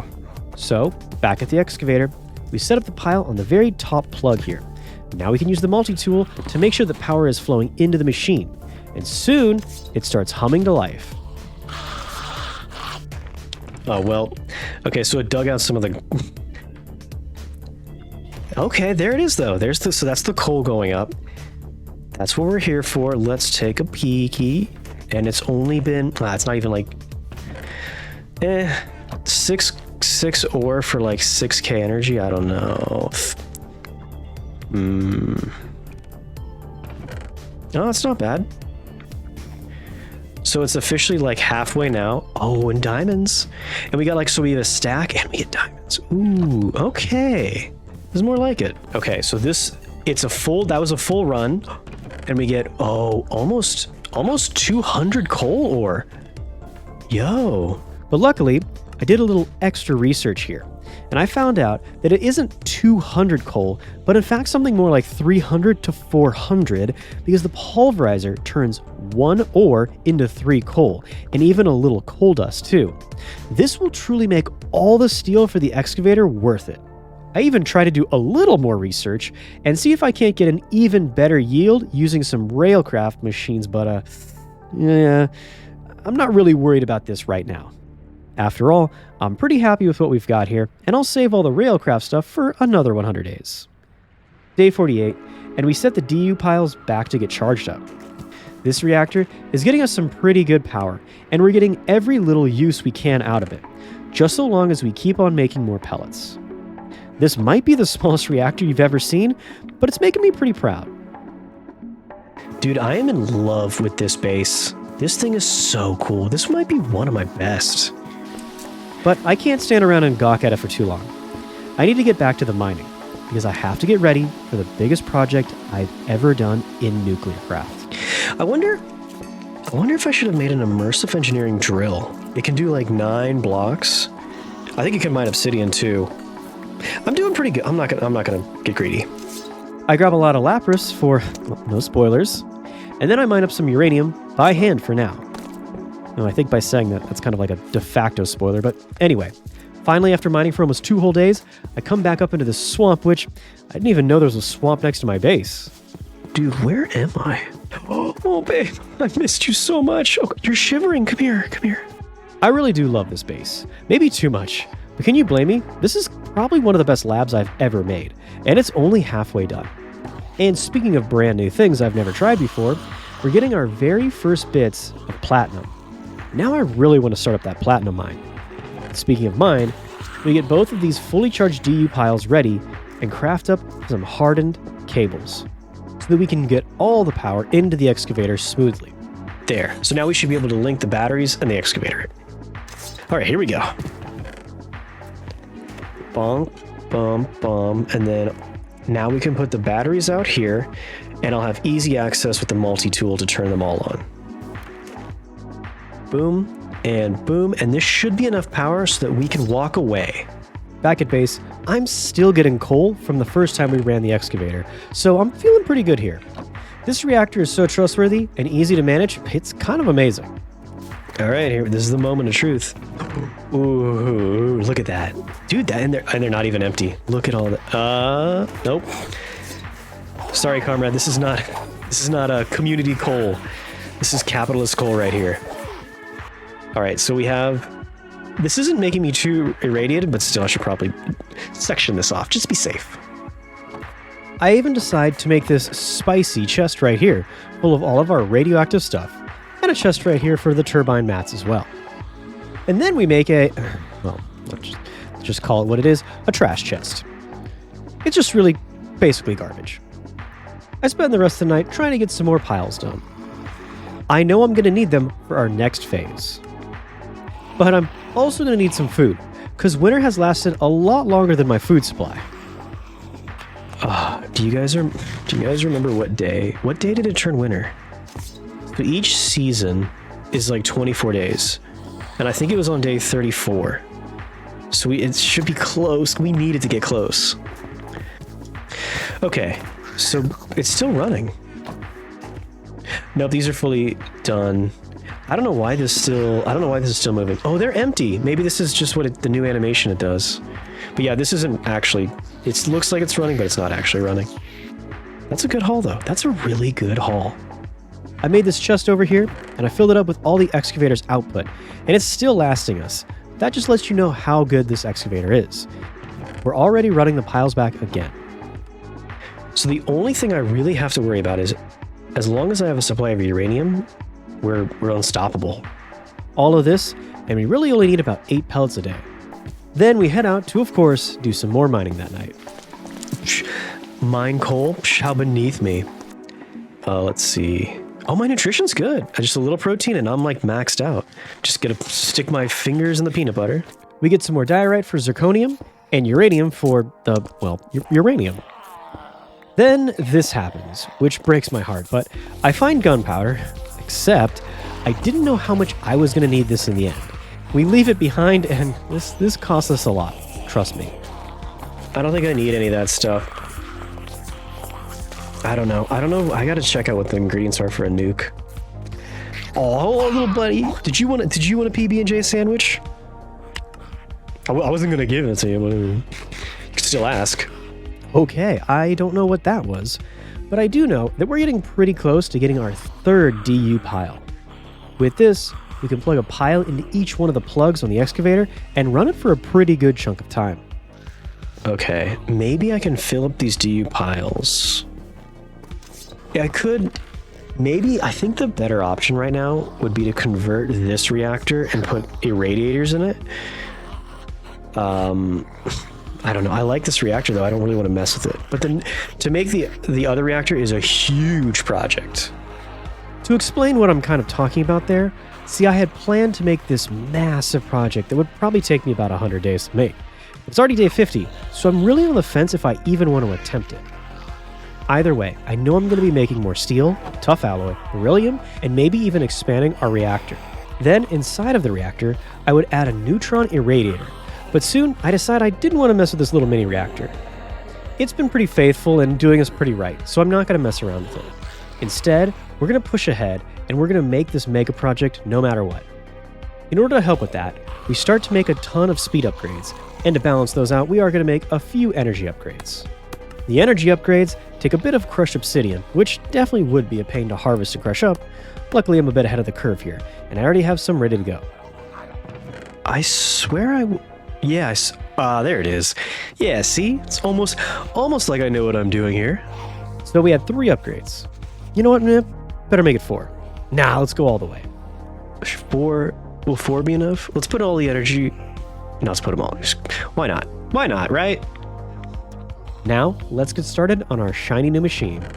First, we're going to get some beryllium bars and zircaloy bars.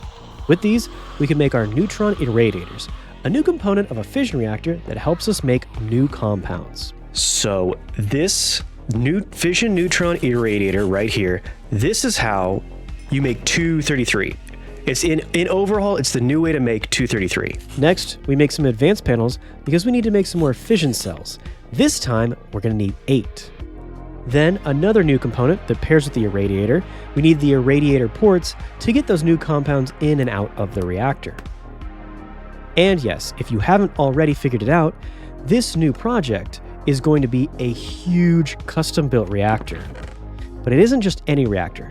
This is going to be a very special, new to Overhaul, and unlike anything I've ever done. We craft up the cells, the vents, the controller, everything like the last reactor. Then we start to craft up the heat sinks. We make 56. It's a lot, but it's not even close to what we need for this behemoth. And if you want to follow in my footsteps, and you also want to try to build this nuclear reactor with a nuclear bomb at its heart, this is everything you'll need, so get ready. A good start is 10 lead sinks. That's more than the total of sinks that we had for the old reactor, and it's not even close to what we need. Now we need iron heat sinks, but a whole lot more than 7. In fact, we need a total of 24. Then we need, well, probably ADD meds, because I get distracted. I kill this cloaker, and I get his goggles. A sea drop. Oh, does that say 1.8? It should make me run. Look at me go. Look at me go. Meow. Ka-chow. Gotta go fast. Okay, getting back on task, we make our water heat sinks. Luckily, these are fairly more reasonable, and we only need a total of 16, which is somehow reasonable for this reactor. Then copper, which is much easier, only 12, since they just need to be a little bit of an add-on to all the water sinks. Then we start to make the more expensive fillers, with 8 gold sinks. And now we can work on the magnesium sinks. But no surprise, we've already filled up our 56 sinks, so we're going to have to craft up more. After that, we can get a total of 8 magnesium sinks to balance out all the gold. Yeah, this is... And it takes even more. I actually gotta say, in Overhaul, the advanced panels, they take less tough alloy. Everything takes so much tough alloy. But it is actually, Overhaul is actually like kind of smoothed it out. You don't need as much. We then get 7 more lead to get 27. That should be enough, right? Yeah, I wouldn't ask that rhetorical question if it was, would I? The next sink is pretty cool. We're making 4 slime heat sinks, which are really powerful, and I've never used them before. So let's see. I tried really hard to fit these into the design. We'll see. 55. Getting close. This one right here. Yep. So this one makes me so mad. This makes me so mad. It breaks our symmetry in the reactor. You guys, you'll see. You'll see. I'll put these parts up here because they're not done yet. Everything on the bottom, though, is actually finished. Yeah? Okay. I'm going to have to... We're really close. We have to go on one more mining run, but we are really close. Look at this. Look how silly this is. I don't even think it's real night vision either. It the torch doesn't change anything. I might even, if I wasn't recording, I might even use them, but it's just going to look so annoying. I've run out of materials, and we're going to have to go mining. Before I do that, I want to test out some of my mineral deposits again. Somehow, though, I've lost my sample drill. But it's pretty cheap, so no big problem there. We head out the next morning to test and sure enough see that there is a uranium vein here. It wasn't just a dream after all. I think it's this exact chunk. It's either this one or the one next to it, but I know it's underneath the bridge. Okay. It is, yep. I just had to make sure. Dude, I thought this was a dream. I legit thought this was a dream. Yeah, I legit want I just want to make sure, okay? Good things don't happen to me, so when this happens, just got to make sure. But will we have enough time? Yeah. We put all the DU piles back, charging them up so they'll be ready. And then we have to head back to the excavator location. As much as I love this diamond mine, I've spent way too much steel making this. I need to save my steel to make the reactor, so I can't make another excavator. We're going to have to disassemble this one and move it to the new site. After all, this has gotten me a ton of coal. Probably more than I'll ever need. I know this is silly because I'm breaking down like a diamond mine, but if I had to choose diamonds or uranium, I'm a Nuclearcraft boy. I go uranium. Once we've collected up everything, we start to move to the new site. Then I find a little area where I want the wheel, and I start to dig out all the sand. Then, right next to that sand trench, we're going to build out a dock of treated wood to support the body of the excavator.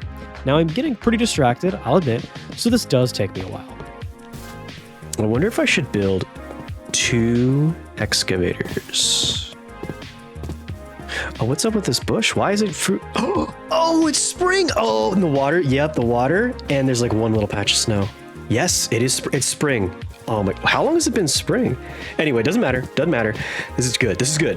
While I'm super excited about this season change, I'm trying to stay focused and work on getting this uranium mine made. I finish carving out the trench for the wheel, and I start to assemble it. Now, you've literally just seen me do this like 10 days ago, so I'll skip ahead here. I think at this point, I think I have this memorized. Okay, so I have lost, I think, 3 blocks of steel, which is kind of like a big deal, but they're not here. I don't know where they went. I'll bet you a zombie took them away. Sadly, I still to this day never figured out what happened to those. But it's fine. I get them all replaced soon enough. We get the wheel down, and soon start to work on the body, just like we did the last time. It goes pretty smoothly, although I will admit there were a few hiccups here and there. Dude, okay. And somehow now I've lost 3 scaffolding. So I've lost 3 scaffolding and 3 steel blocks somehow. I lost pieces of the wheel. But I looked over in the old spot. I don't know where it is. That's kind of... it is what it is, I mean. But I press on. I get everything replaced and ready. Grab the DU piles, then smack this thing with the hammer again.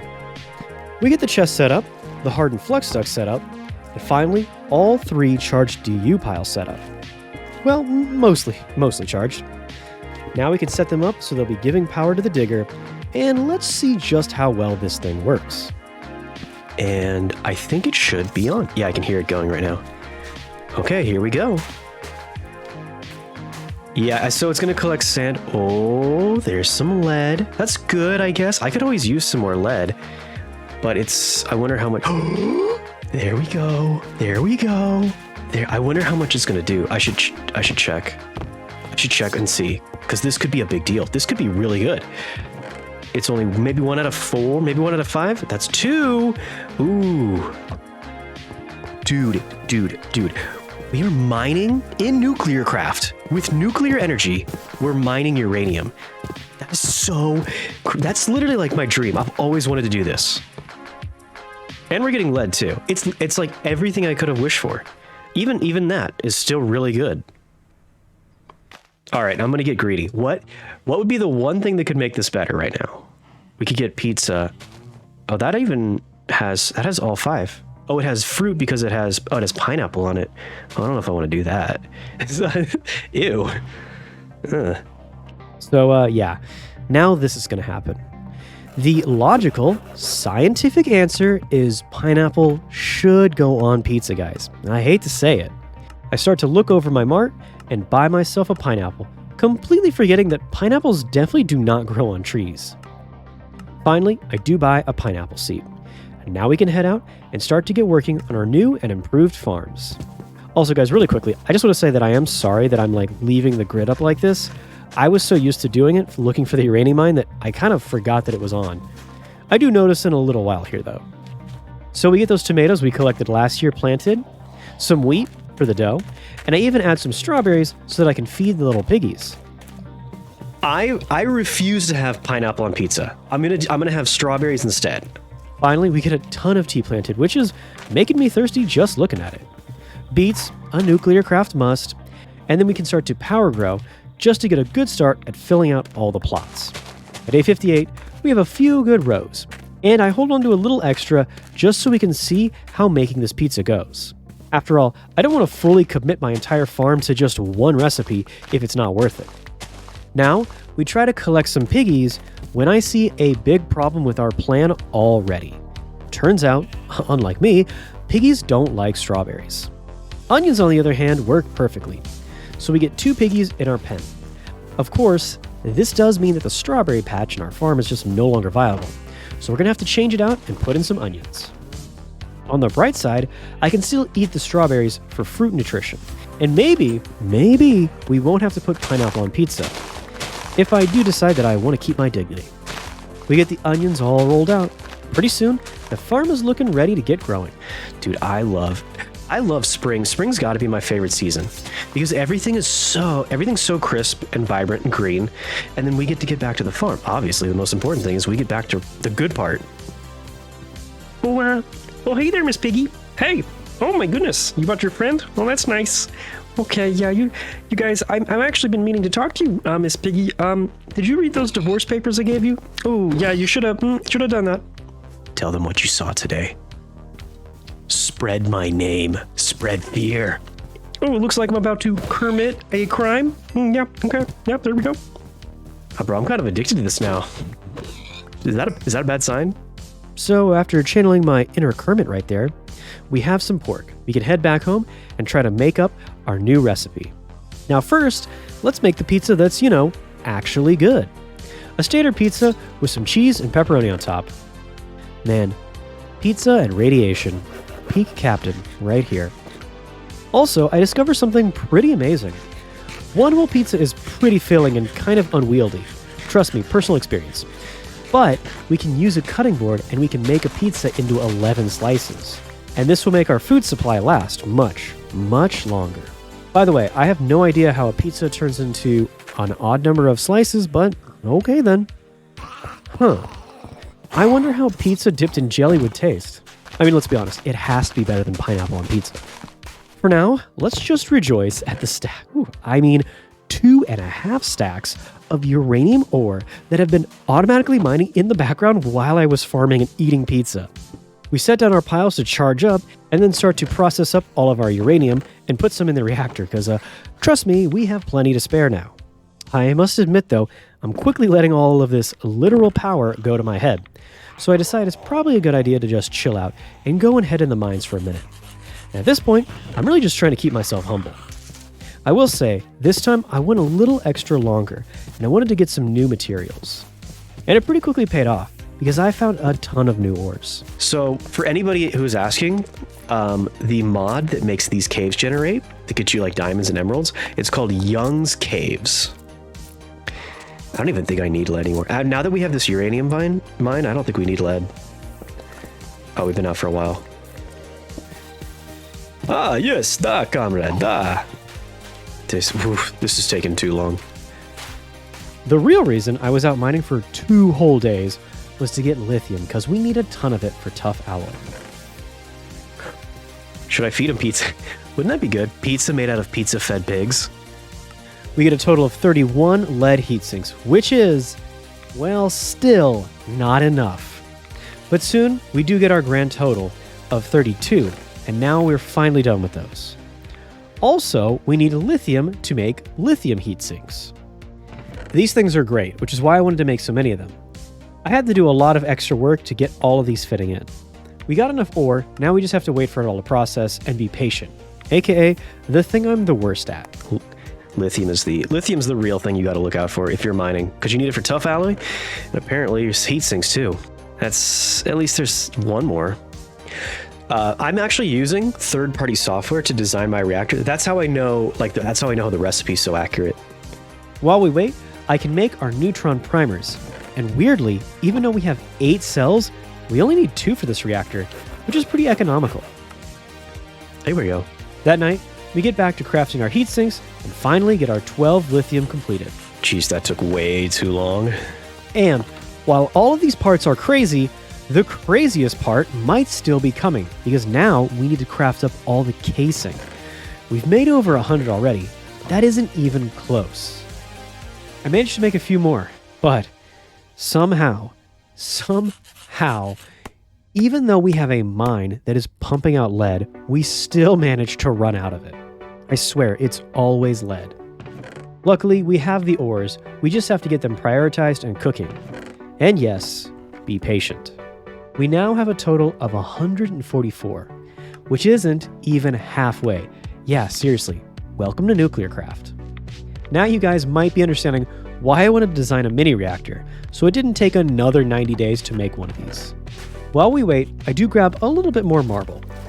I thought I saw some down. Oh, there's some right there. Oh, there's some literally right here. Time to make a new lab. Oh, let's see. Oh, look at that. Dude, look at that.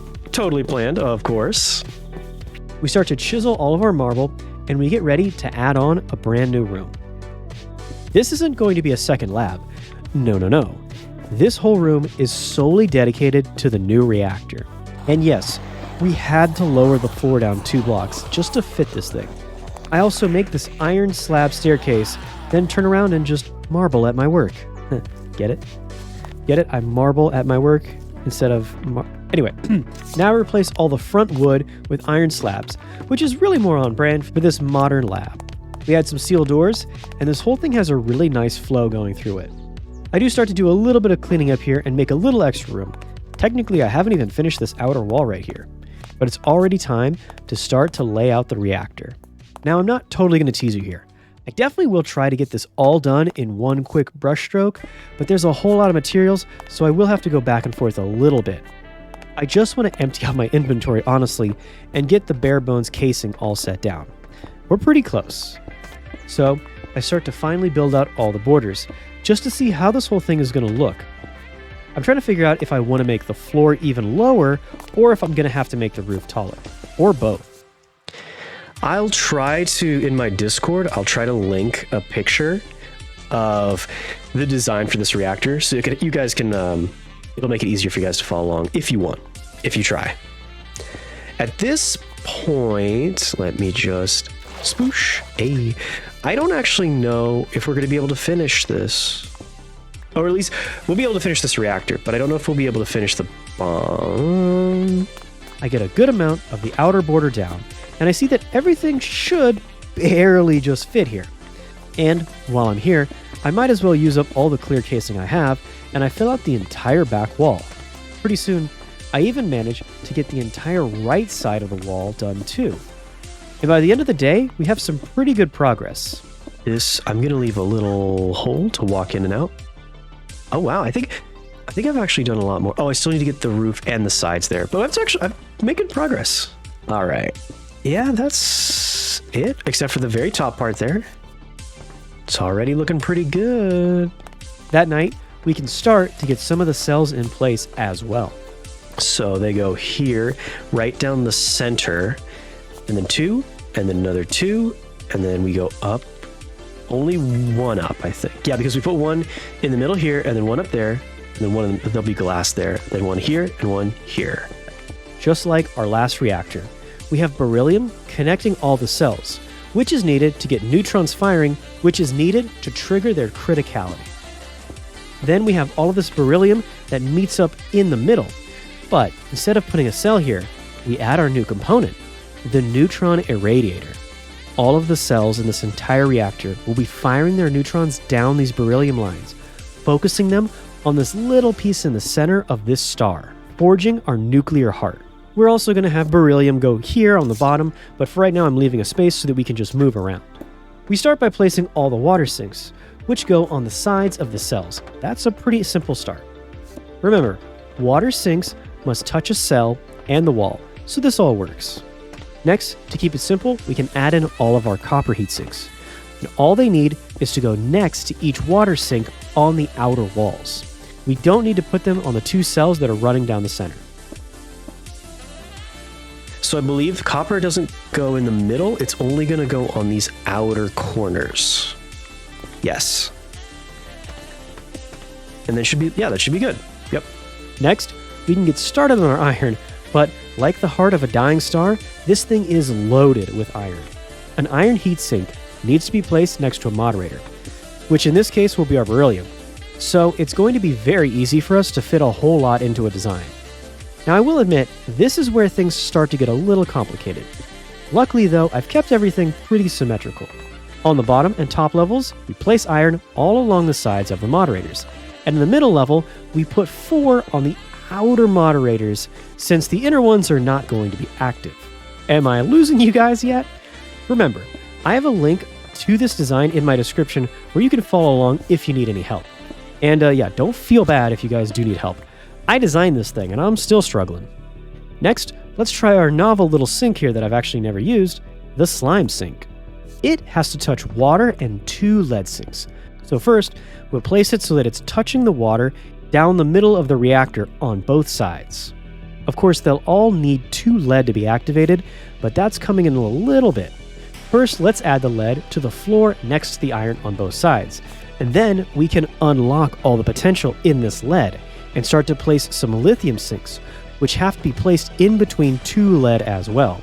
In this reactor, we have 4 vertical columns of lead, lithium, lead, lithium, lead. They run vertically along the back and the front walls of the reactor. Before we seal everything up, we need to fit all of our golds behind the lithiums. Now, gold has to be touching 2 iron sinks, no more, no less. So, can you actually see the mistake I've made right here? Well, honestly, at first, neither did I. Because the iron sinks in the very back there means that the gold will touch 3 iron and they'll be no good. We're going to have to dig in here a little bit and pull out these iron sinks between the waters and replace them with our 8 magnesium sinks. Remember, lots of remembering here, magnesium has to touch a moderator and the wall. They kind of function a lot like a water heat sink, only instead they have to touch a moderator, not a cell. If it's complicated, guys, remember, it's nuclear physics. It's supposed to be hard. To put it simply, for this reactor, we just have to remember that in between every single water sink, we have to put a mag sink. However, nothing goes in between the copper. This is supposed to have an empty gap in between all of them, so don't feel like you did anything wrong if you do see this. After all the mags are in place, we simply add the gold, and each gold should have 1 magnesium in front of it, if that helps. Finally, in between all the gold, big surprise, we need more iron. We can then place a little bit of iron in between the inner gaps of the moderators, then place the lead to touch them, and now the slime has its 2 leads on each side. Now that they're also touching the water, they're going to work as well. Finally, we can place the lithium on the outside of the water, up on the top and down on the bottom, because as you can see, there's actually 2 lead on each side. Lithiums don't have to be in a vertical line, they can also be in a horizontal line, like right there. Now that we've basically got the backside done, we start to get everything symmetrical and work our way towards the front. I add iron to the inner gaps on the 4th floor, and now we can add lead, making sure it touches the iron. Again, these slimes are all surrounded by lead and touching 1 water, so they're happy. Also, in between the 2 gold moderators on the 2nd and 4th floor, we're going to leave a gap open there. Now we can cover this with another iron sink. And with that, finally we can start to add the lead and lithium running down in a column out here too. We're going to start to finish the backside so we can start to close it up. Then we are going to slowly back out, placing the lead and gold in the area I was using to walk around. So of course, next to this iron, we have to place 1 more beryllium in the line. In front of our golds, just like on the other side of the reactor, we now place our column of lead, lithium, lead, lithium, lead. Now we can set out that last iron, which will be touching that missing beryllium, and on top of that goes another gold. Then we back out and set down that missing beryllium. But this part's important, because this is the only thing in the reactor that is not symmetrical and is kind of goofy. Remember, in between the gold, there has to be gaps, except right here. See, we needed to cool the reactor down by just a little bit, like 100 heat. So we had to make only 1 glowstone heatsink, and that goes in the gold gap right here. Yes, this completely ruins the symmetry. Yes, I'm pissed about it. But we cover it up with gold and even more lithium, so you're never going to be able to see it, so I guess I shouldn't cry too much. Then we place all the lead around the slime in front here, and now we've encased the entire neutron irradiator with slime and lead. We're almost done here. We just need to place this very last lead-lithium column running down this spot. Before I do that, I take a quick little trip around the entire reactor, checking everything, making sure it looks right. And I must admit, as I go around the reactor and I get my very first preview of this beast, I gotta say, I'm pretty damn proud. Can I say the D word? I've been using tutorials and designs made from other people, but this playthrough, I made 2 totally original reactors I designed from scratch, and both of them came out amazing. And on top of all that, this reactor right here is going to be able to forge the elements we need to make a nuclear bomb. Okay, so in this reactor, not only are we going to have 8 cells, all with highly enriched uranium, but all 8 are going to be firing, all of them are going to be focusing dead center into the neutron irradiator to forge basically the heart of a nuclear bomb. This thing is going to be so sick. I'm officially going to call this the Captain's Neutron Star Anvil. I like that. Yeah, that sounds good. And now, like any reactor, we just need to get the details in place. Things like the controllers, the vents, the fuel ports, just like any other reactor. Oh, no. Ooh, I forgot I didn't put any casing up here. All right, so once again, we're going to have the steam come out the top, but we have to get some casing to finish this. The big difference is we need irradiator ports, which will let in and out the materials that we're putting in the core of the reactor. Yeah, these neutron ports, you need them to add materials to the irradiator. Now, what could be better than pizza and nuclear fission? Finally, the placement of the neutron primers is pretty important here. They have to aim at the cells in the bottom corner, then the opposite top corner. Almost. I think this is going to work. If this turns out to work and you guys build this, please let me know in the comments because I'm so proud of this. After doing so much work in the reactor, it's kind of nice to kill zombies, you know? Just take a break, let off some steam. Get it? No, Captain, I don't think they get it. I don't think they want to get it. Either way, that doesn't matter. We're going to have to head out to get some more radioactive elements. That's right. The thing that we need to put inside of the irradiators to make nuclear bomb materials is thorium. Yeah, how crazy is that? But it's true. Speaking of crazy, I accidentally lost track of where I was mining. Pretty soon, I find myself running across the underground Parasite hive. So I slowly back away from the edge of death, and I get out of here. Oh, that was way too close. Now that I've seen it, though, I definitely think we should be able to sneak down there and plant the bomb, but that was scary. Back on the surface, I take my anger out on some innocent oikers. I walk past my old diamond mine dig site and finally find my way back home, and I'm feeling much safer. Wow, look at that. Dude, when I walk by and I see this thing, this looks so cool. Dude, that's so sick. And we'll fill this bad boy up. I'm actually going to take the lithium out and put it in right away. But everything else, throw it on in. Don't have to deal with it. Now that we've officially established the reactor, I can start to build the room around it. And so, of course, I start to chisel up some matching marble. But after walking to the base and seeing this beautiful thing from the ground, I decide I do not want to hide this reactor away. I start to make the walls out of glass panels. In this way, I'll be able to see my dying star from anywhere I approach. Well, we use panels for now, at least. As night sits in, I start to add all of the pipes to all the ports and vents. We need to make sure we can get a ton of water and fuel in on this side. Then some item ducts to get the irradiated materials in on the left, then out on the right. I also add a chest on this side to take the fuel that's coming out and it's depleted when I see that we might have a little bit of a problem here. I don't think this chest is going to fit once we build the wall. I then run the hardened fluid pipes from the top, which is where the steam is going to be coming out of. And yes, I don't know why I'm so obsessed with putting steam outlets on the top of reactors, but I just do it. I don't know. Next, to make getting up and down this huge reactor a little bit easier, I decide to make some metal ladders and can easily climb up to the top of the reactor and check on the steam vent, make sure everything is okay. Okay, now we just yeah, all right, it's official, boys. I just teased myself. I then decide to add the ladders to the front borders and make them on both sides to keep the symmetry. Then finally, we get our last piece of casing in place. Yeah, or so I thought. I can't help but notice that the reactor is not changing into the completed looking texture, and I start to feel like I might be missing something. And yes, it turns out I definitely was. However, at the time, I had no idea what it was, and I was spending days, precious days, that I could not be wasting and should have been used to make bomb parts, trying to figure out what was wrong with the reactor. I tried taking off the stairs, maybe that was messing it up. I tried checking the entire bottom of the reactor by breaking out the whole floor. But nope, no misplaced blocks here. I even took my anger out on this poor little pig.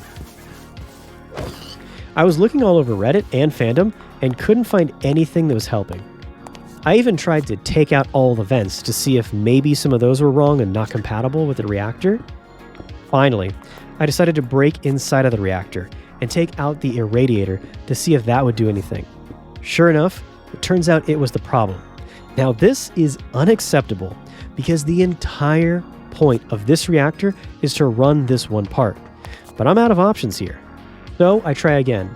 I seal up the reactor without the irradiator inside, and my nightmare is confirmed. For some reason, the reactor doesn't want to work with the irradiator inside of it. I took a break for the night, and just pause here to try to figure out what I'm going to do next. I remember seeing a piece of the reactor that I've actually never tried to use before. A fission reactor conductor. It's made out of casing, which means it might work like a piece of casing does. And maybe the irradiator works the same way that cells work, in which they need to be touching the casing. So with this, I have one last hope. And I'm thinking that if the conductor is connected to the casing of the reactor, then maybe the irradiator will be valid. Yes. I have never been so happy to see a border around a reactor. I was legit, like, for a few days, I was actually thinking we might have to start. Well, I was legit thinking we'd have to start this entire 100 days over. I think it'll be worth it. I think it'll definitely be worth it. But bro, I was losing my cool. Okay, so after that fiasco, I go to check my turbine to make sure that it is indeed only working at 5% with 600 millibuckets. Because of this, I'm thinking that this reactor could still use the same turbine and not overload it. Dude, every time I look at this thing, it makes me smile. On day 68, I start to make a ton of hardened fluid pipes. We're going to run the steam all the way from the top vent, down the side of the room, into the wall, underneath the lab, into the inlet of the turbine alongside the mini reactor. So now it will go down and then it'll go in under the little hole we made. Yeah, just like this. And so this will run, and we can run this over here and plug it in, and I don't think it will like try to back up and go into the reactor. I'm pretty sure that's not gonna be a thing. Now, before we throw the switch on this monster, let's just double check to see how exactly we get the core of a nuclear bomb. It turns out we need to cook thorium in an irradiator. If we do this twice and then decay it, it will get us uranium-233, which is the core of a nuclear bomb.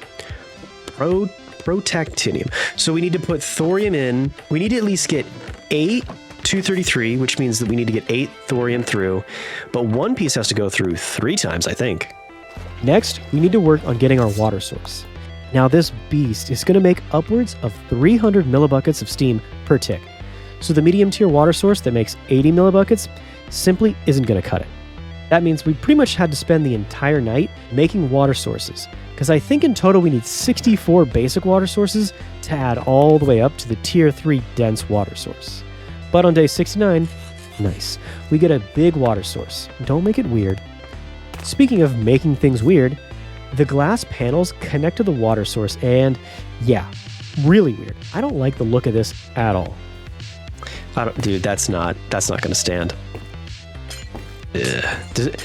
Does anybody else feel really bad breaking glass? Like, this just feels like sacrilege. Ugh. I then start to get some more marble into place, trying to make things look a little bit better, and move the fuel outlet to the front sides because, sure enough, it wasn't going to fit on the far side. Then I use glass blocks, which won't weirdly try to connect the stuff, and yet will still let us see inside my gorgeous reactor. Finally, I add this top corner neutron primer so that we can get to it easier. The primer doesn't have to be directly placed on the cell, it just has to be aimed at it, since neutrons will go straight through materials, just like radiation does. We almost get all of the glass around the reactor room, but we need to take a little break and go and get some sand from the desert. But quickly, after that, we get all the walls in place, and I gotta say, it's looking pretty great. For the roof, we want to get something a little different than just marble. I decided to get some iron sheet metal and make a slab roof that looks nice, modern, and pretty industrial. When we're done, I have this nice gap for ventilation. And it turns out, we really did have to make the entire roof a few blocks taller to fit this whole thing after all. I also decided to set out some lamps because you really shouldn't have torches inside of a nuclear weapons facility. And now that this room has really come together with all the little details, I gotta say, I really like it. Keep in mind, this room is simply built for one purpose, to house this reactor. And I didn't plan any of this ahead of time at all. Everything just kind of fell into place, and it ended up looking like a real modern industrial room. I think it's pretty amazing. Don't get me wrong, I love my Fallout bunkers, but this base might be one of my best. My own, the power of the sun in the palm of my hands. We add the thorium to the irradiator, and we watch it move into the core. Next, we get our first set of pellets. Remember, we need to have every single cell active at once. That means we need to load up in sets of 8 for this anvil. It has just occurred to me, if this thing melts down, I'm somehow wrong, I'll cry. I make sure to set this to output because we aren't going to make that mistake again. Then finally, we drop in 8 highly enriched pellets. Yes, we got 8 cells. I have pretty thoroughly vetted this, and I think this is gonna work. Why is it shouldn't start yet? And why, this is not right. Why did you say negative 150? And it's only making 40 millibuckets? Oh, is this gonna, hey, there it is, it's working, so it is working.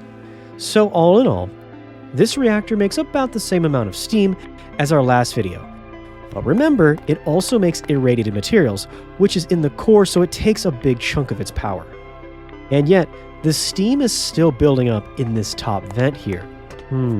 There we go. Look at that, dude. It's moving now. Oh, it's almost 5,000 RF, and it's only 25%. But why is it only 300 millibuckets? That doesn't make sense. Let's do this. I'm gonna get a little greedy. These should both work together, right? I don't see them moving faster, but maybe I can't tell. Oh, maybe they don't. Maybe I'm wrong. Maybe you can only do 300 millibuckets at a time, but it says 25%. That doesn't make sense. You'd think it'd be... Oh, here, okay, here we go. 5K, 5.3. Dude, look at this thing go. Wow, so we can simultaneously run both reactors, both with the same fuel pellets too. I don't know, maybe it's going, I don't know, either way it looks cool. I can't tell if it's going faster really. Yo, it's almost, is it gonna top out at 6,000 RF? It said it's only at a third of its power too, 30%. See, here's the thing though, this alone is making 362 millibuckets, but it's only, look at this. It's only letting like 300 go at a time. See, 60 millibuckets per tick is backing up here. What, is it because the fluid pipes won't let it all go through at once? That's a problem because that means that pressure is going to back up. If it fills up, if the bar fills up, then the reactor will melt down. Oh man. So that means we have to be really careful how we run this, because if it fills up, we just need, now what? Now what's going on? What? No. What? Oh, the steam one. No, steam. Oh, no. Please don't tell me this is Phil. Please don't. Oh, no. Oh my god, this thing is it's gonna explode. It's gonna... Dude, please. I can't. I know this is dumb. I know. Okay, please tell me this worked. I don't care if I think it's gonna suck out all the energy. Please tell me this is working. Oh my god, it worked. Oh, bro. Dude. So, after having a borderline heart attack right there, I managed to find a temporary solution. However, this setup right here will drain all the steam and the power being produced from the turbine, so it essentially makes both of the reactors and the turbine pretty much useless. We're definitely going to need a more permanent answer to this problem, aka super laminar fluid pipes. These are capable of moving all the steam almost instantly, making this no longer a problem. So now, because of the super laminar, this will never overflow. Day 71, and we head out to the uranium mine, just to cheer myself up a little bit. At least this thing can't explode on me. I hope. Okay, let's see what 3 full piles will do. Already got uranium. That's a good start. And more good news. So this is the fuel. Oh, whoa. 250 millirats. I mean, it's good. We've got this is what we wanted. This is what the irradiator makes.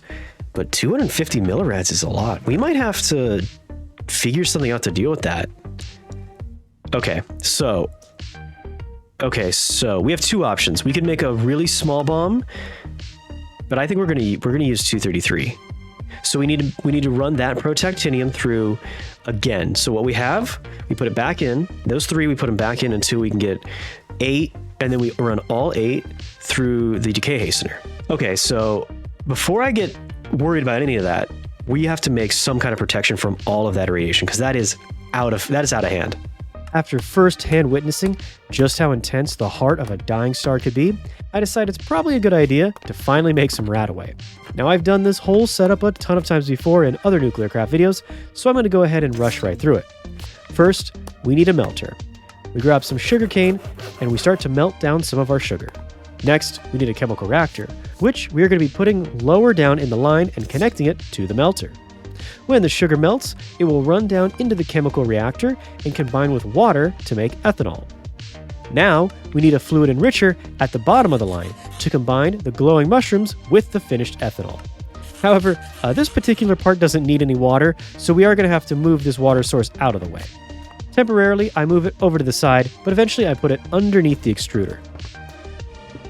Next, we can place an infuser we made to the right of the enricher and run the pipe along that way too. With some servos in place, making sure everything goes the right way, this system will essentially be pretty automated. Well, semi-auto. Ha. Now all we need to do is add the right ingredients along each step of the manufacturing process. Since we already have water going into the first chemical reactor, we need to start at the enricher by adding some nightlight mushrooms. You can actually craft up glowing mushrooms, it's glow dust and brown mushrooms, but those two ingredients can take a little bit of work to get. For now, the 36 that we have already should help us get started on the Radaway fluid. That'll go into the infuser, making this the fastest we've ever made Radaway before. On day 72, we already have 3. So if anything goes wrong, or let's be honest, when something goes wrong, I should be able to tank the rads. Yep, there it is. Okay, so I think I'm actually worried that it might contaminate the room, but I think if I do this really fast... Whoa, look at that! Oh my god, I need to do one at a time like this. Bro, did you see a red line like that? Dude, I'm not doing that. Okay, give me some good news here. I need...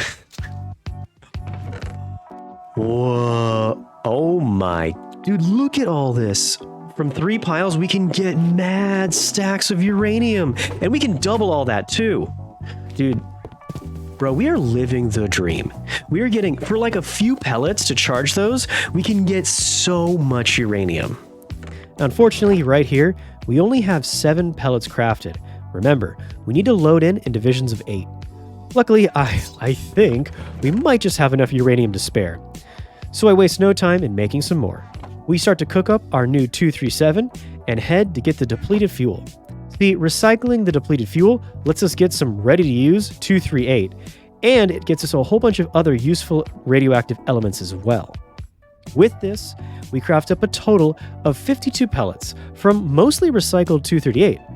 And now, we should be able to forge even more super spicy nuclear parts. See, now we've got so much. We can get our first stack of pellets. We have so much uranium. Okay, I'm not going to pretend like this was easy. It took me 70 days. I had to use like third-party software. But dude, this is so worth. We throw 8 pellets in and watch the turbine spin with no danger whatsoever of exploding. For the rest of that night, we head out and do a little bit of farming. Because there's a good reason that I wanted to build in a dark oak forest. Now we essentially have free brown mushrooms everywhere we go, and we can just run around and start grabbing them. And that's pretty much exactly what I do for the rest of the night, into the next morning. Then, we finally come back home. I spend the last bit of our glow dust with all of our new mushrooms. I get a solid stack, which should get us enough Radaway to last the 100 days. Well, unless something happens to the nuke, that is. Oh, there we go. We got a little... Oh, we have 2. Are those twins? Look at us. Look at us now. Here you go, guys. Yeah, that's right. Captain loves you. I would never betray you. Hey, you guys remember? You guys remember how I said I wouldn't kill you? I lied. Dude, look, that's actually kind of sick. The texture there. Those full pineapples. Although they are pineapples, so ew, but... Dude, farming always feels so good. To add the pork to the pizza, first we need to cook it. So of course, I decide to cook it in the same furnace I'm making uranium, for that extra spicy tang. Okay. I gotta say, there is something like weirdly morbid about the reactor that was, or the furnace that was just making uranium is now making pork. All right. I regret this. Forgive me, Father, for what I'm about to do. But look, it has all 5 nutrients, okay? It's still pizza. I already feel bad. I already feel like I shouldn't have done that. What have I done? I do think it's kind of... I do think it's kind of funny that we're making nuclear weapons, and the most guilty, if I feel, is making pineapple pizza. Oh yeah, sure. We're gonna make bombs that could kill millions, but we're not monsters. We don't make pineapple pizza here. All right, now this is the test because of this. Oh nope! Look at that. It cuts. So there's the fruit because you can see all 5, and then it cuts out the fruit. Oh, yo, pineapple pizza inferior confirmed. Yeah, that's wow. So it's really good, but it literally is like I can only make. It costs all this to make 55. It's not worth it. Wow. Oh, did he drop a helmet? Yeah. Let's see what... Hold on. Excuse me. I'm trying to do some... I actually think that might be good. It says 100% speed. It's got less... I can't tell what's more important. If you have the diamond stuff, I can't tell if that's... Oh, no. Oh, I look... Mom said I have to wear a helmet, guys. Oh, no. Bro, that's crazy. We have in this chest... Ooh! Oh my god. Why am I still... What does that say? 7? Why am I still irradiated? Okay. So now it's down to 2. So I actually either irradiated my hands or I irradiated the base. That is how radioactive that stuff is. It actually poisons the atmosphere, the environment. Yeah, because it's 1 millirad in here, and then see, it comes down a little bit when I leave, the further away I get. Wow. Now that is admittedly a big problem, but I need to get something done first before I can work on solving it. I start to run a hardened power line out to the farm, trying to make it all the way to the same chunk, you guessed it, where we found the platinum from before. I check it again with the sample core, and sure enough, yes, there it is. The area right next to the farm is a platinum vein. So we head over to the uranium mine, and as sad as it is, we do have to tear this down. I love this thing, don't get me wrong. This is so cool, but I know that platinum is so rare, plus I never get to use it. This might be one of my few chances. We gotta try something a little new this time. Just as the sun is setting, we break out our manual once again, and I start to get this excavator moved over for a 3rd dig site. Again, you've seen this all before, so I'll skip ahead to the end. There we go. I pretty much know this by heart by now. Day 75, we're ready to spank this bad boy again. Man, that really does sound bad. Now, the hardened flux ducts can hold 4K power, which is just not enough for the 4096 RF excavator. However, we can fill in the gap by setting up some DU piles again. This should make up the difference, but it's so small that as long as the reactor is still running, these piles will last for days. Once we set these things up and they're fully charged, we're already getting a good amount of platinum. And again, remember, we're going to actually double this because these are pure ores. So now it should be at full power. Yeah, because it's only a 96 difference, but still... Oh, look at this. Ooh. Wow. That wasn't even at full power, and we've already got like half a stack. We're going to have a lot. I start to do a little bit of research, looking through all the gear that could be made out of platinum. It does in fact look like platinum, basically has the same stats as diamonds, only we can dig up hundreds of quote-unquote diamonds every day. And speaking of, in just a few minutes, we pretty much are overflowing in this stuff already. Now, you're probably wondering to yourself, why did I stop right in the middle of getting all that radiation protection just to move on and get so much platinum? Why did I make such a big deal out of this? Well, we're definitely going to have to answer that question, because moving this stuff right here gives us one full red. Wow, ouch. We can no longer touch this stuff by hand without serious protection.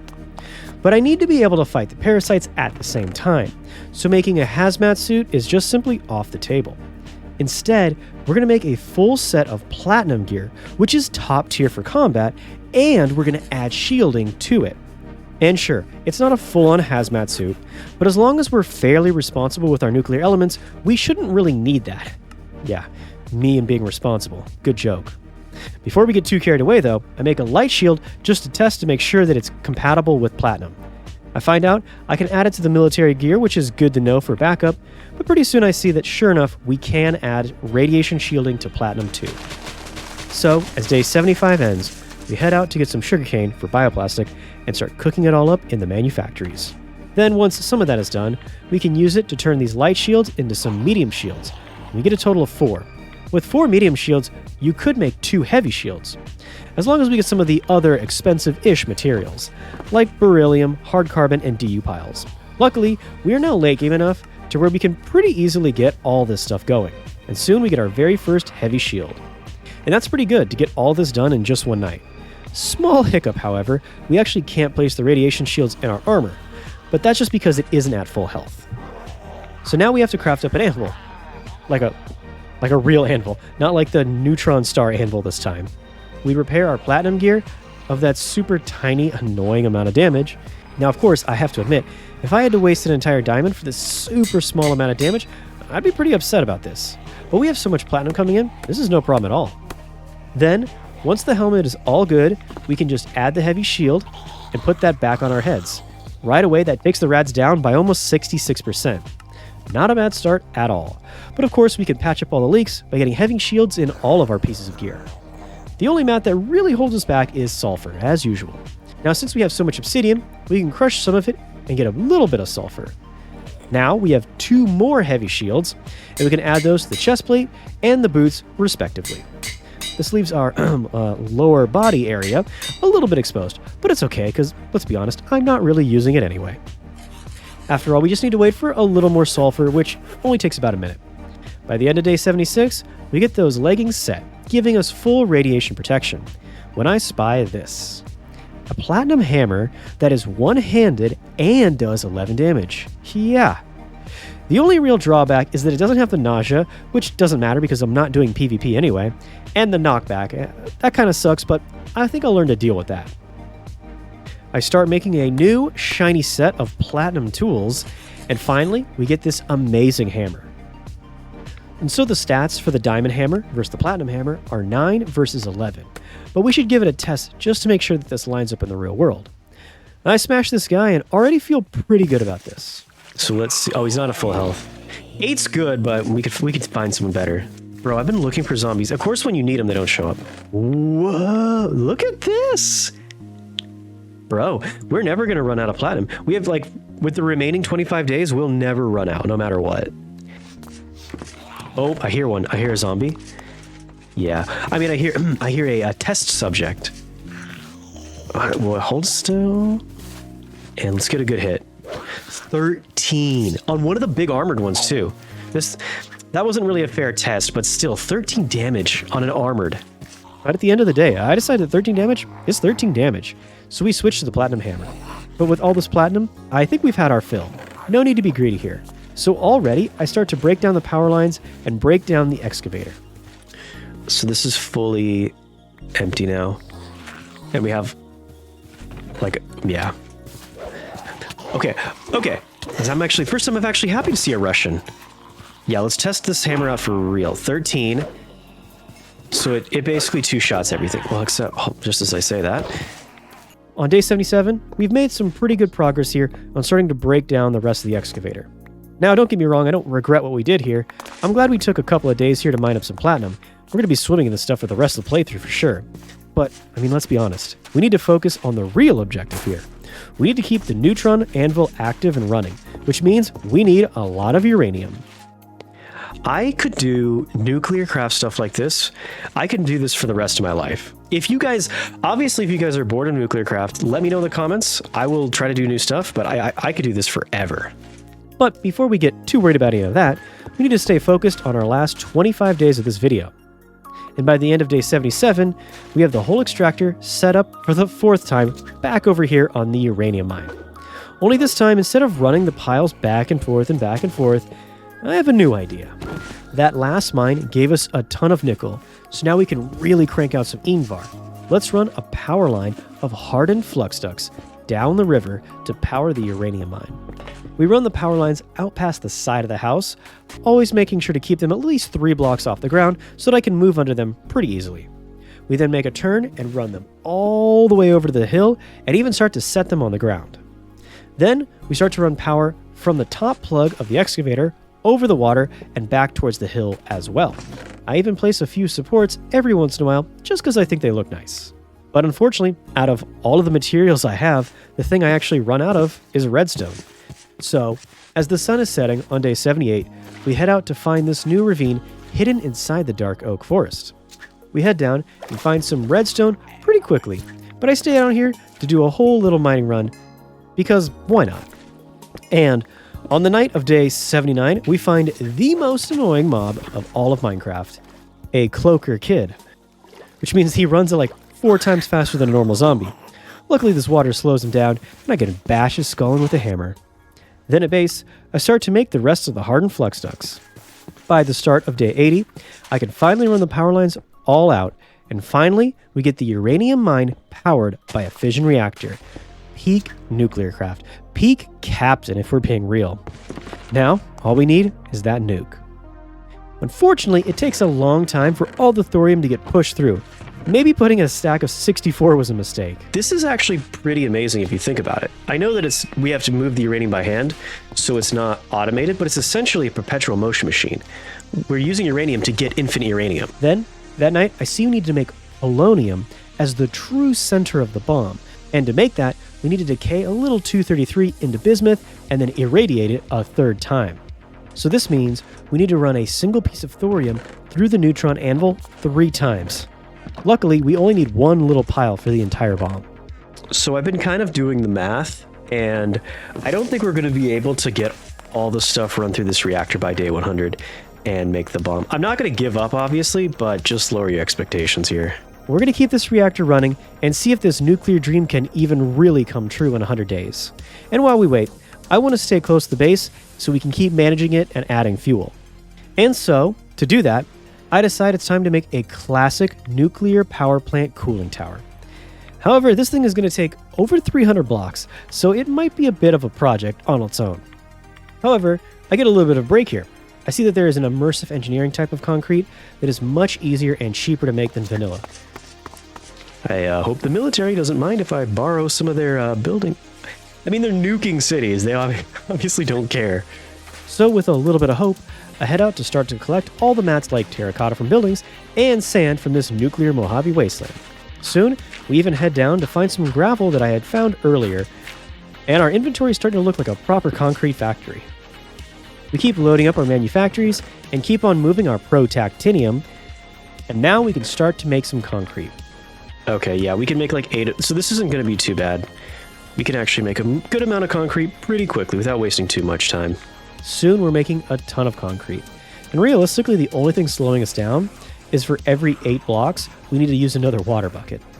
But by day 82, we quickly have those 241 concrete blocks down. And with that, the bulk of the materials are pretty much done. Next, we need to make hempcrete, okay, which is concrete fused with hemp.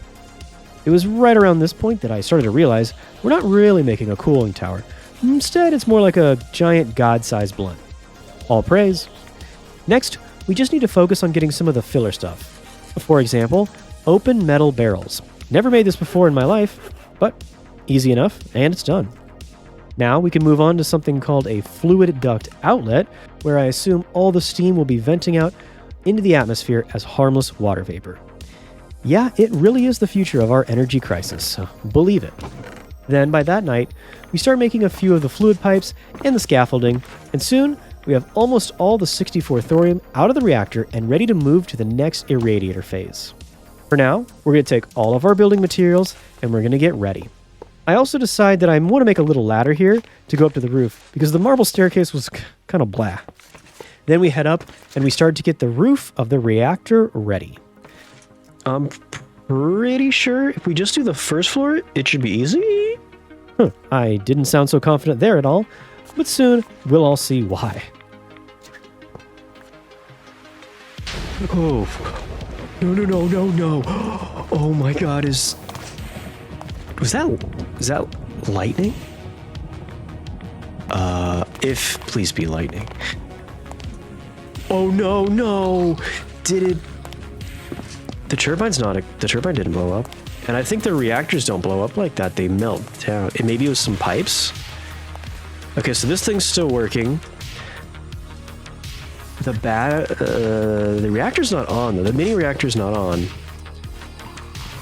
No, everything looks good. What was those pieces of base? What was that? Either way, we start to lay out the first layer of concrete, scaffolding, and fluid pipes. You know, for a 100-day with no parasite attacks, there sure are a lot of heart attacks going on here. But with that crisis averted again, we continue to lay out the base of the tower. And, yeah, I'm going to be honest with you guys, it did take us a little while. By the next day, I kind of sort of had the base down, but it took a lot longer than it really should have here. Next, we start to pack up the hemp level, and luckily, this level was pretty chill. I was right about the next levels getting easier, too. Pretty much, you just have to make the bottom level, and then start building up vertically, adding to each layer below it. You just need to add some pipes and some metal parts here and there too. The only small hiccup is for some dumb reason, the second layer doesn't have 4 columns of concrete, but the third layers and up all do. I don't know why I'm complaining. Not sure you guys care about something this minute. Yeah, I mean, once you get pretty far into it, it's just basically making the walls.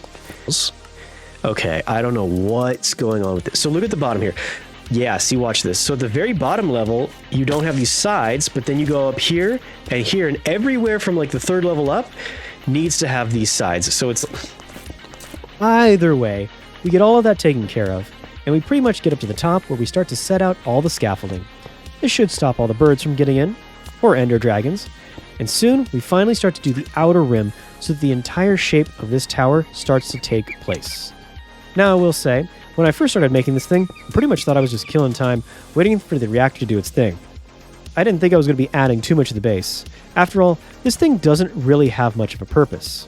However, once I hit this engine block with a hammer and saw this whole thing come to life, I gotta say, I've never felt more completely and truly like a real nuclear engineer. I've built a dual reactor power plant, weapons facility, uranium mine, and I've capped it all off with a proper nuclear power plant cooling tower. That night, as I walk back and take a good look at it, I can't help but feel pretty proud. Now, we might not get that nuke this playthrough, but at this point, I would still be happy either way. Speaking of nuke, we now have all of the thorium processed. So now we can focus on getting just one little piece here irradiated 2 more times. I have to be careful with this, though. I don't... why did I do that? Why did I do that? What? Bro, I shouldn't. What am I doing? I kind of panicked and add these all at once. This might mess us up. This might be bad. Yes and no, Captain, but don't worry. We'll get there. We have much bigger problems first. Why does it say 0 out of... Why does it say 0 out of 175? And why isn't this working either? Why is my radiation up too? I got a big spike on. This is at 0? Wait. It's melted down! We had a... No way! No! Are you... Is that real? Am I looking at that? Yes, yeah. That looks like those are 100% corium. Oh no. This is really weird. The meltdown is really different. Hold on. I'm gonna break this really quickly. Yeah, solid corium. That's what you get when a reactor melts down, is corium. I guess it's radioactive, but it's not in here. Okay, we're gonna have to fix this all the way down though. I just fixed the top one, but we're gonna have to fix the whole column of cells. Yeah, we'll have to do this side too, all the way down. This is gonna suck. And the middle one, I think will probably be broken too. Sure is, yeah. That's really weird. Why did that happen? I will say though, that was not nearly like old Nuclearcraft. Maybe that was just a cluster meltdown. In old Nuclearcraft, the walls would literally break on your reactor. And now at this time, I'll admit I pretty much lost all hope here. I was pretty sure that this whole thing was done, and we weren't going to be able to finish the 100-day video. But at the same time, I really didn't know what else I was going to do, so I just kept pushing through. So, we remade the cells that had melted down, and started to repair the neutron star.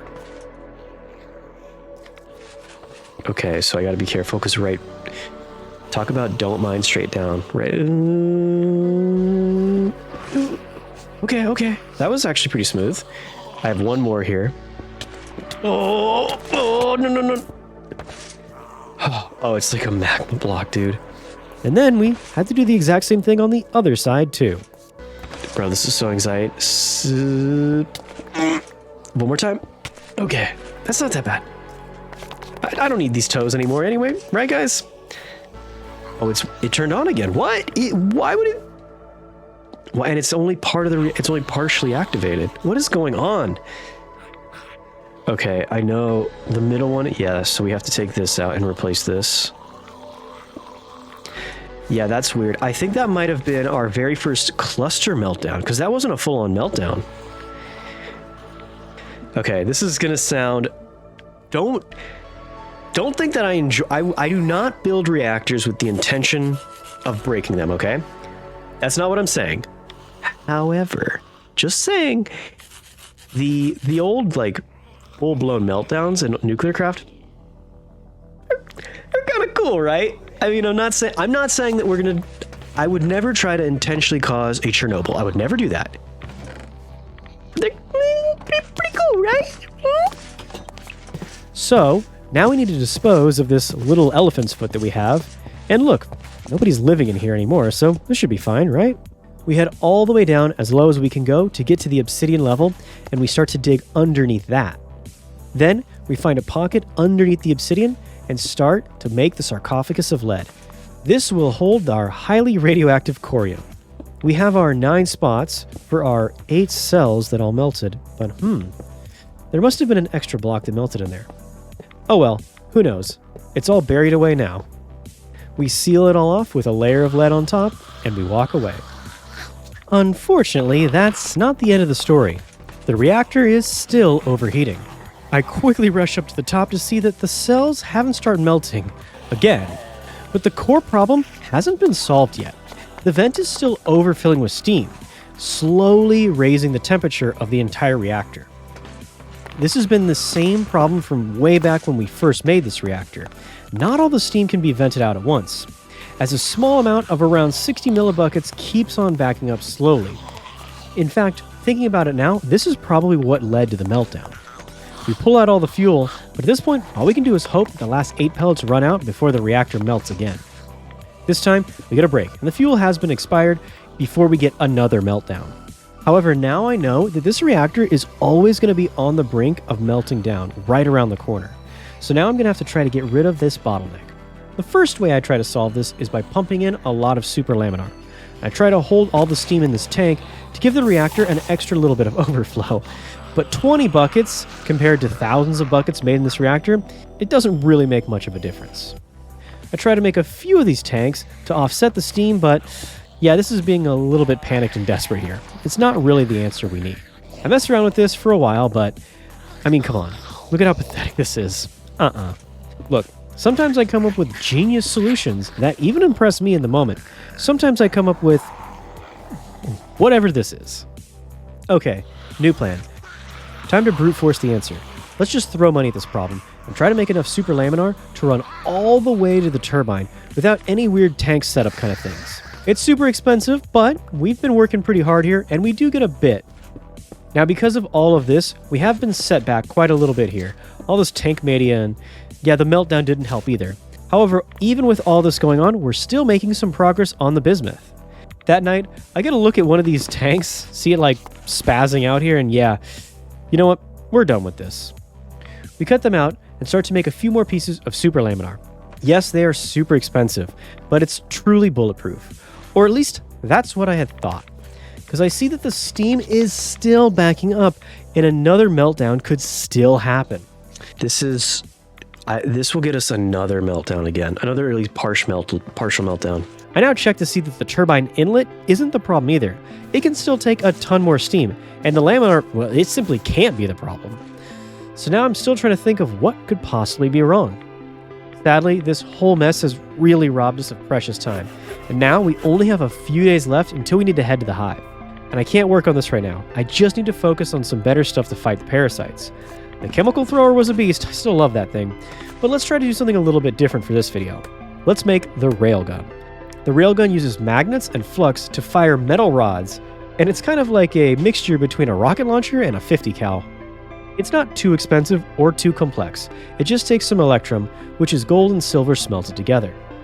Now, the last time I made this, we were up in space, and I admit I cheated a little bit here by going through the mod and the config to make the charge cheaper, so that we can get more than just 2 shots out of this rifle. Now, the appropriate way to do this in the game, without cheating, is to make a capacitor backpack, so that you can actually keep the rifle charged. Luckily, this capacitor backpack is super cheap. It only takes like some low voltage stuff. And while I want to steal this windmill's connector and just retire the whole thing, I just can't bring myself to do it. I need that connector, but I don't really want to retire the windmill. It's been too good to us. Yeah, we can just make this by ourselves and then craft it up. That's cheap, so it's all good. Yeah, perfect. Next, we need to be able to charge this backpack with a charging station. I think I can't find it. I don't know why, but I'm pretty sure we can make in order to charge up the railgun, and I think the backpack too, we need to make a charging station. And I cannot find it though. Is that it right there? Wait a minute. Yeah, okay. Yeah, here we go. Yep, this is easy. Let's do medium, but this is easy. Now that I know I can definitely charge this thing, let's see how it looks. Another nice little perk is that I can actually use this with baubles, which means that it doesn't take off the chest plate like you would with an Elytra. Oh yeah, dude, look at this. Look at this. I love the textures of Immersive Engineering. That's our thumbnail right there. That night, I finish up making the charging station, and I set it on the power lines. We can... I think we got yeah, I just need the medium voltage, which is electrum, and we got our charging station. Now we can plug this in on any cord. We'll put it right in the middle right here, right? Yeah. And now we can put our gun in, and that should charge immediately. Easy. The question is, what about this backpack? I throw my gun in, which charges in like a second, but that doesn't really matter. What matters is charging the backpack. I put it in, and I see that the lights are going from red to orange. I pop it out really quickly, and I do see that it is in fact holding a charge. So we set it back in to finish. The lights go from yellow, and eventually they're green. It doesn't take too long either. Okay, I think this means it's fully charged, so let's... Yeah, it's got 100k out of 100k. All right, perfect. And that should be a ton of shots for our railgun. Now we need to make some ammo for this gun. Steel does 12 damage per shot, and we sure do have a lot of steel, so we make ourselves a few stacks of steel rods. Then we still slowly add some fuel, because remember, this reactor could still overflow if we go too hard. Oh, hello, little test subject. I didn't really see that. Hold on. It was a 2-shot, but that was a fully armored guy. Let's see again. Here we go. Hold still, please.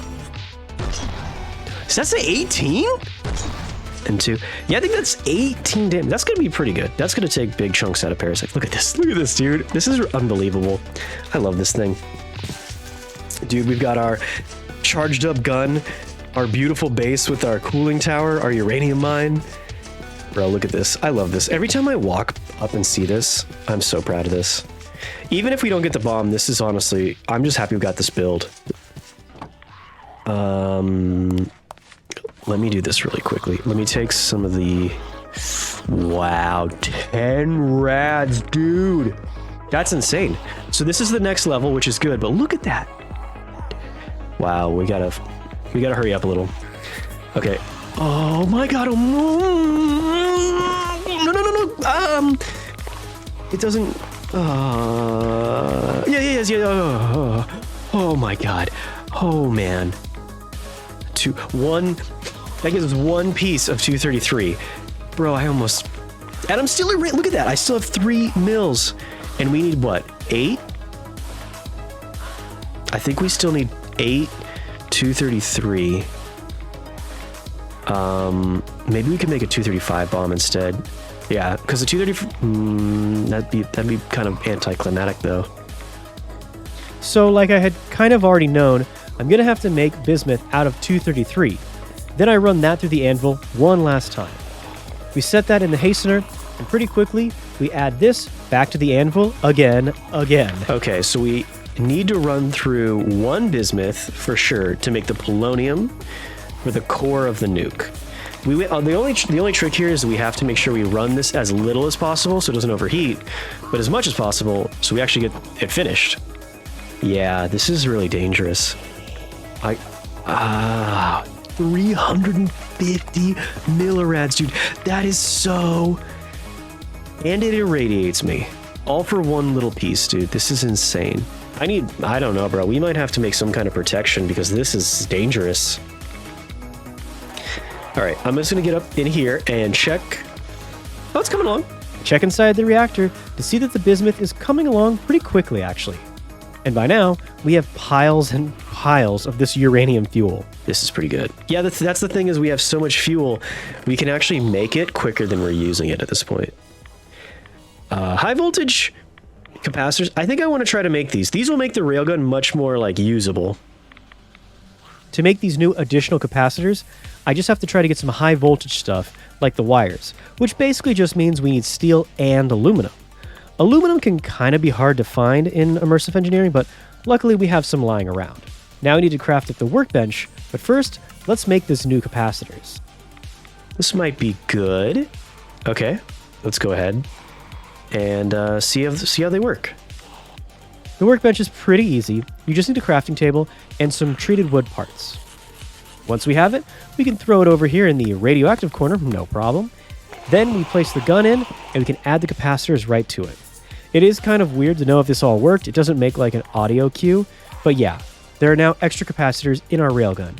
So let's go test it out really quickly to make sure it worked. Okay, so this, yeah, I think they're good. So this will make the gun much stronger. The worst part of, oh yeah, look at that. The worst part about the railgun is how long it takes to charge up a shot. Oh, much better. Oh, much better. Yes, perfect. Next, I go to check up top, and I see that, sure enough, the reactor is still overflowing with steam. And I know there's got to be a way to fix this. Now, some of you are probably smarter than me and figured out what's going on here right away. But I finally get around to trying to make more fission reactor vents. So now I go back up top, and I put another vent right in line with the first vent underneath the laminar. Once I do this, and I actually set it to output, boom, the steam completely empties. Because yes, it turns out that each vent can only put out about 30 millibuckets of steam at a time. If you get a reactor that makes more than that, you're going to need more vents. This has 2 huge benefits. Number 1, the reactor will never overflow, and... Dude is... Wow! With 360 millibuckets, we get like 6k RF. This entire reactor's been crippled this whole time. I don't even know if the laminar... Wow. I don't know if I'm... Honestly, I don't know if I'm happy that we actually get the full potential out of this now. Wow, look at that. Or if I'm embarrassed. Well, I decided I'm going to stick with happy here. After all, now we can officially keep this reactor going non-stop, and the bismuth is going to cook much faster.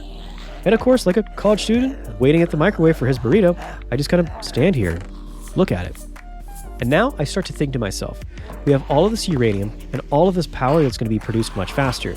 Maybe we can actually make some elite piles. I always try to stay away from making elite anything because they're really complex, take a lot of time, and they're just super expensive. But we're so advanced and in the late game at this point, I think we might actually be able to pull it off. Though I will say, it looks like we're kind of running out of room in the lab here. But we squeeze the enricher right up here, and we can start to make the fluoride water. you get fluoride from the rock crusher, so of course we have a ton of it just laying around, and we add a water source, and we get this done, but this is just the easy part. As I start to look over the rad machines, I realize something. I head out to get a little more sugarcane that night, and split it into the 2 manufactories to make some bioplastic. But you've probably already figured it out. Elite panels don't need bioplastic, and they certainly don't need glowing mushrooms either.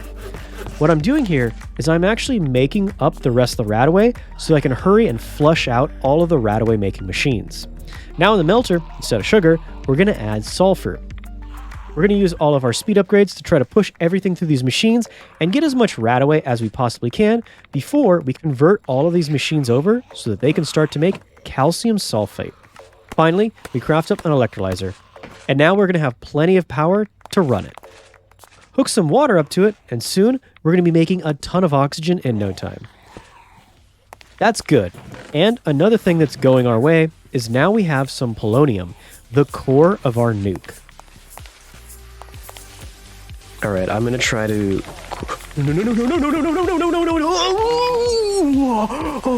Holy, oh my, oh! What was that? Yo! Oh, bro, I did the math, but I am bad at math. Dude, I have never been that close to killing myself with radiation. I'm on, what, day 90? And I almost just ended the playthrough. Wow. Yeah, that was a little bit crazy there. But in the end, we barely managed to not destroy ourselves. We get a total of 21 radaway. And that, of course, is already minusing all the radaway we had to use to, save ourselves from our own stupidity. But hey, we already still have a little bit of radaway fluid coming along, and we have 20 plus. This definitely should be enough to help us deliver the bomb, so we're still okay. Now I officially start to purge the chemical reactor and all of the other machines so we can start working with the sulfur. This time, instead of enriching it, we need 2 chemical reactors in a row, so that means we can break this one down and retire it for a little bit. We craft up a new chemical reactor, and with both of these, we're going to be mixing in oxygen so we can get sulfur trioxide. We move all of the upgrades onto the electrolyzer. I promise you, the oxygen production will be the biggest weak link in this whole procedure. We have to pull the infuser out and replace it with, yeah, you guessed it, yet another chemical reactor. And finally, almost day 92, we can fully retire the windmill. And unfortunately, now we're pretty much condemned to just sitting here and moving as much oxygen as we can into the 2 left chemical reactors to oxygenate the sulfur twice. Soon, we do get a little sulfur trioxide, so at least we know we're doing everything right so far. Now we can combine this with water in the 3rd chemical reactor to get sulfuric acid. Yummy! But we better hurry, because if we want to get this done in 8 days, we better work on getting some more upgrades. The first spot we need to boost is still the electrolyzer, so we put a few there. And now that this is all set up, we can actually get some more realistic production speed here. This is taking so long. I'm gonna be honest with you guys. I think I might have messed this up. I might be wasting too much time. Yeah, so we should have left 92. We should have left more time. The issue was the meltdown, I think. I think that I still could have gotten this done with just a little sliver of time. But the meltdown, I think, really messed this up. I'm not going to give up. I'm not just going to obviously stop in the middle of doing this. I'm still going to try to do some really good stuff. I just don't know if we'll get... I don't know if we'll see. It'll be really close. It'll be really... If we do it, it'll be really close. But I do not have any time to think about time. I need to get a fast mining run done to get our last few materials. That night, I actually see that the windmill has been completely overgrown by this new tree. I mean, like, I know I said this, but nature really does take it back fast. But our machines are already managing to make a ton of hydrosulfuric acid, and a little bit of calcium sulfate as well. Now, I don't need all this acid just lying around my base, and the smart thing to do would probably be just to delete it to be safe, But I'm the captain. I mean, safety? Come on now. Instead, I decide to store it in barrels all around my base. The calcium sulfate is almost ready. All we need to do now is to dry it out in a crystallizer. So we craft one of those up, and we add it right in the middle of the process setup. And now, we start to get our first few pieces of calcium sulfate to make the elite panels. Once we have a couple little piles, we combine it with materials like rhodochrosite, magnesium, and obsidian, which are really hard and rare to come by, but when you compare them to the calcium sulfate, they're basically free. Now all we need is some DU panels. I'll skip ahead. We get some boron, and soon we have 2. Yes, you heard me correctly. We have 2 elite panels. That's only half of what we need if we want to make the pile. Luckily, once all the industry and all the machines are in place, the calcium sulfate should come a lot more quickly. However, we still need to make the 3 DUI piles, just like we've been doing for all the other lower piles. Oh, and also I find out this. The platinum hammer can mine in a 9-block square with the exact same strength and speed of a diamond pick. So that's really nice to learn on the last 6 days. We crushed up some obsidian here, trying to get the sulfur, although it turns out this helps us a little bit later too. For now, I'm really struggling on making those DU piles, but remember, we're really tight on time. I decide to make an executive decision here. Finally, we collect all the DU piles that we've been using this entire time, and we combine them to make the top tier pile, an elite pile. Yes, we got it. This thing will hold so much power, it'll keep our railgun charged for, well, effectively forever. I can pretty much hold the power of a neutron star right in this little box here. It's pretty impressive. Now, I'll admit, I was really happy that I made this thing, but it did cost us a few precious days. Now, finally, the thing you've all been waiting for. With our 5 last remaining days, we're going to be solely focused on completing the nuclear bomb. And we have some good news. We're not just going to settle for a weak little 238 bomb. In fact, we're not even going to go for the stronger 233 bomb like I was planning, because soon I realized something. The mini reactor has been making Americinium 243 as a waste product this entire playthrough. If we run 8 of them through the decay generator, and then we separate out their zirconium, we will have plutonium 239. And this will let us make a plutonium thermonuclear bomb.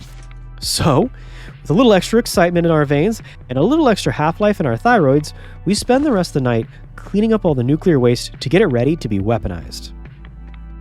Bingo! Plutonium 238. So now we can actually make we can make our demon core, our plutonium bomb. So, just like we've been planning from the very beginning, in order to start our double nuclear reaction, we need to get the polonium beryllium neutron igniter. Once we spent all that time to get our polonium, adding a little beryllium is pretty easy. Soon, we get our bomb igniter ready.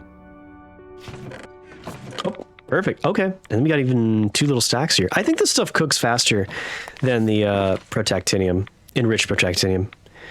Now we need a little beryllium. Yeah, there it is. There's the heart. Now we need to get out some of our gunpowder. Remember this stuff from all the way back on day 2? Yeah. We need gunpowder for TNT to make the compression charges to start the entire reaction. We're also going to need some barium nitrate, which takes a ton of work for me to make. However, we get really, really lucky right here. Remember how I said making the elite panels and all of that calcium sulfate lab equipment would come in handy later?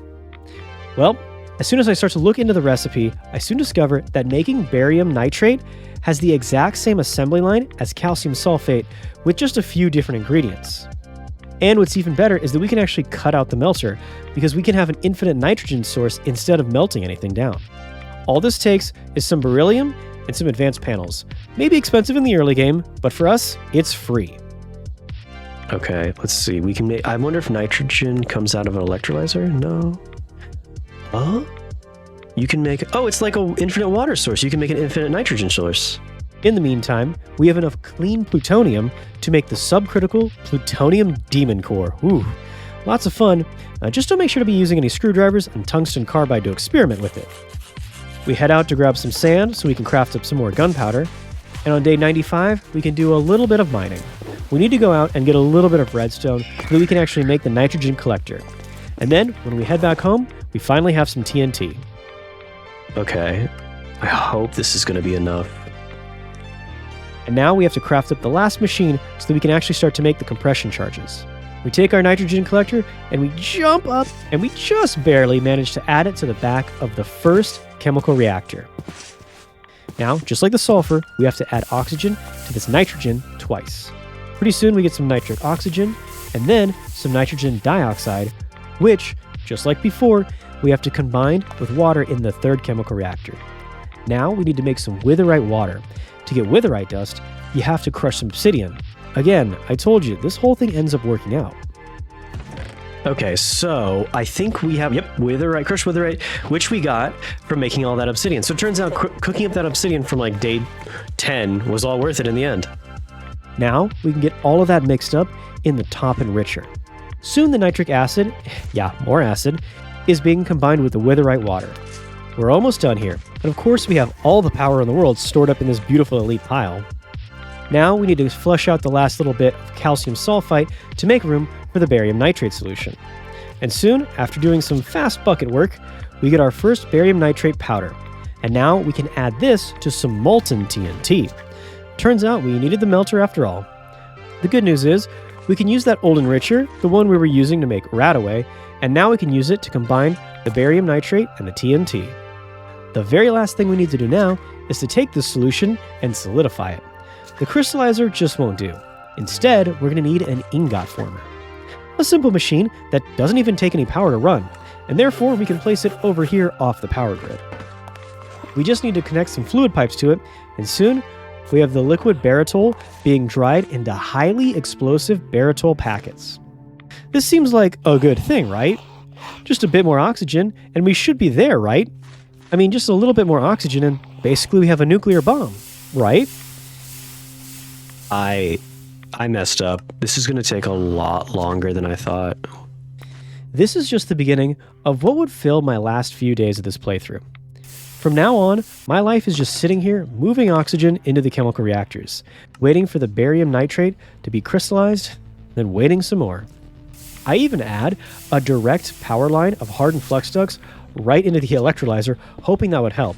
But still, we're just waiting and waiting. And all of this to get one little bit of barium nitrate. Yeah, what is it, like day 97? We should have been doing this instead of the cooling tower. The elite panels are still worth it because the infrastructure is the same. But yeah, with the meltdown or the cooling tower, either one stopped us from getting this done. So, on day 97, we get our 1 baritol out of 24. Yeah. And all of this was going so well, too. This was one of my best playthroughs. By that night, we only have 2 full days left, and we get our 3rd baritol, which means we can craft up 1 compression charge out of the 7 we need to complete the bomb.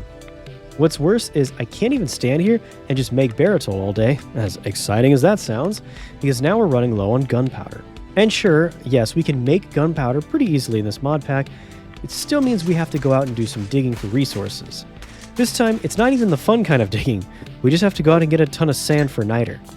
We start to make a little bit of gunpowder, but we're still going to need even more. Day 98, and we have 6 more niter, but we're running out of time fast. I try my best to keep everything running as fast as I can, and carefully managing the speed with energy upgrades and speed upgrades, but at this point, it is becoming increasingly more obvious that we're not going to have enough time. It took us all of day 98 just to get 1 more compression charge, and we're still running out of gunpowder again. We head out that night and get more sand for more niter and more obsidian for sulfur. And we keep grinding all the way till day 99. I'm trying my hardest because I don't want to let you guys down. Seriously. But I've only managed to get 1 compression charge, and it's not like I'm going to cheat here. We only have a few minutes left to try to make bombs, and... Dude, I'm sorry. I'm really sorry, guys. I'll keep going, but yeah, I messed up. I failed this 100 days. I messed up. Yeah, it's already day 98. Oh no. I know that I promised that I was going to make a nuclear bomb, and I don't want to leave my viewers hanging. But soon, it's undeniable. It's already nighttime, and we only have 4 charges, halfway done. The sun starts to rise on day 100, and I see that once again, we're out of TNT. We just cannot finish the bomb. I keep working through the day, hoping that maybe I could just barely pull something out, but in the end, we only get 1 more compression charge. Day 100, and we still need 3 more compression charges, which we just aren't going to get. We have no time to make the bomb, much less any time to go fight our way through the Parasite hive and actually plant the bomb. So, it's official. I failed. Sure, I've done some other 100-day videos where I didn't do every little thing that I wanted, but this is the first time I can truly say I straight up failed. I didn't do the #1 main objective of this video, and I kind of let you guys all down. Genuinely, I am really sorry for this. I know this sucks, and I hope it didn't ruin the whole video for you guys. I hope that in the last 3 hours, you at least found something fun or maybe even learned something. And if it does make it any better, for what it's worth, I'm not going to give up. Even though we're still working well into day 101 now, I'm still willing to go a few extra days and get some bonus time in to really do what I promised you. I might not get to use this bomb in this playthrough. The parasites haven't attacked, which means that they're still holding back. But because we failed here today in this 100 days playthrough, we're still going to have to finish them off. So this story still continues. Now, we're going to head into our 3rd chapter of Nuclearcraft vs. Parasites. But that'll have to wait for another 100 days. Only next time, we're going to have a little surprise waiting for those bugs. Thank you guys so much for watching this video. I really appreciate how much you guys always give the love to Nuclearcraft, and I am really sorry that we didn't get to use this bomb. We are going to have another Nuclearcraft video versus the Parasites, but for right now, all I can say is, sorry guys, thank you so much, and I hope you enjoyed.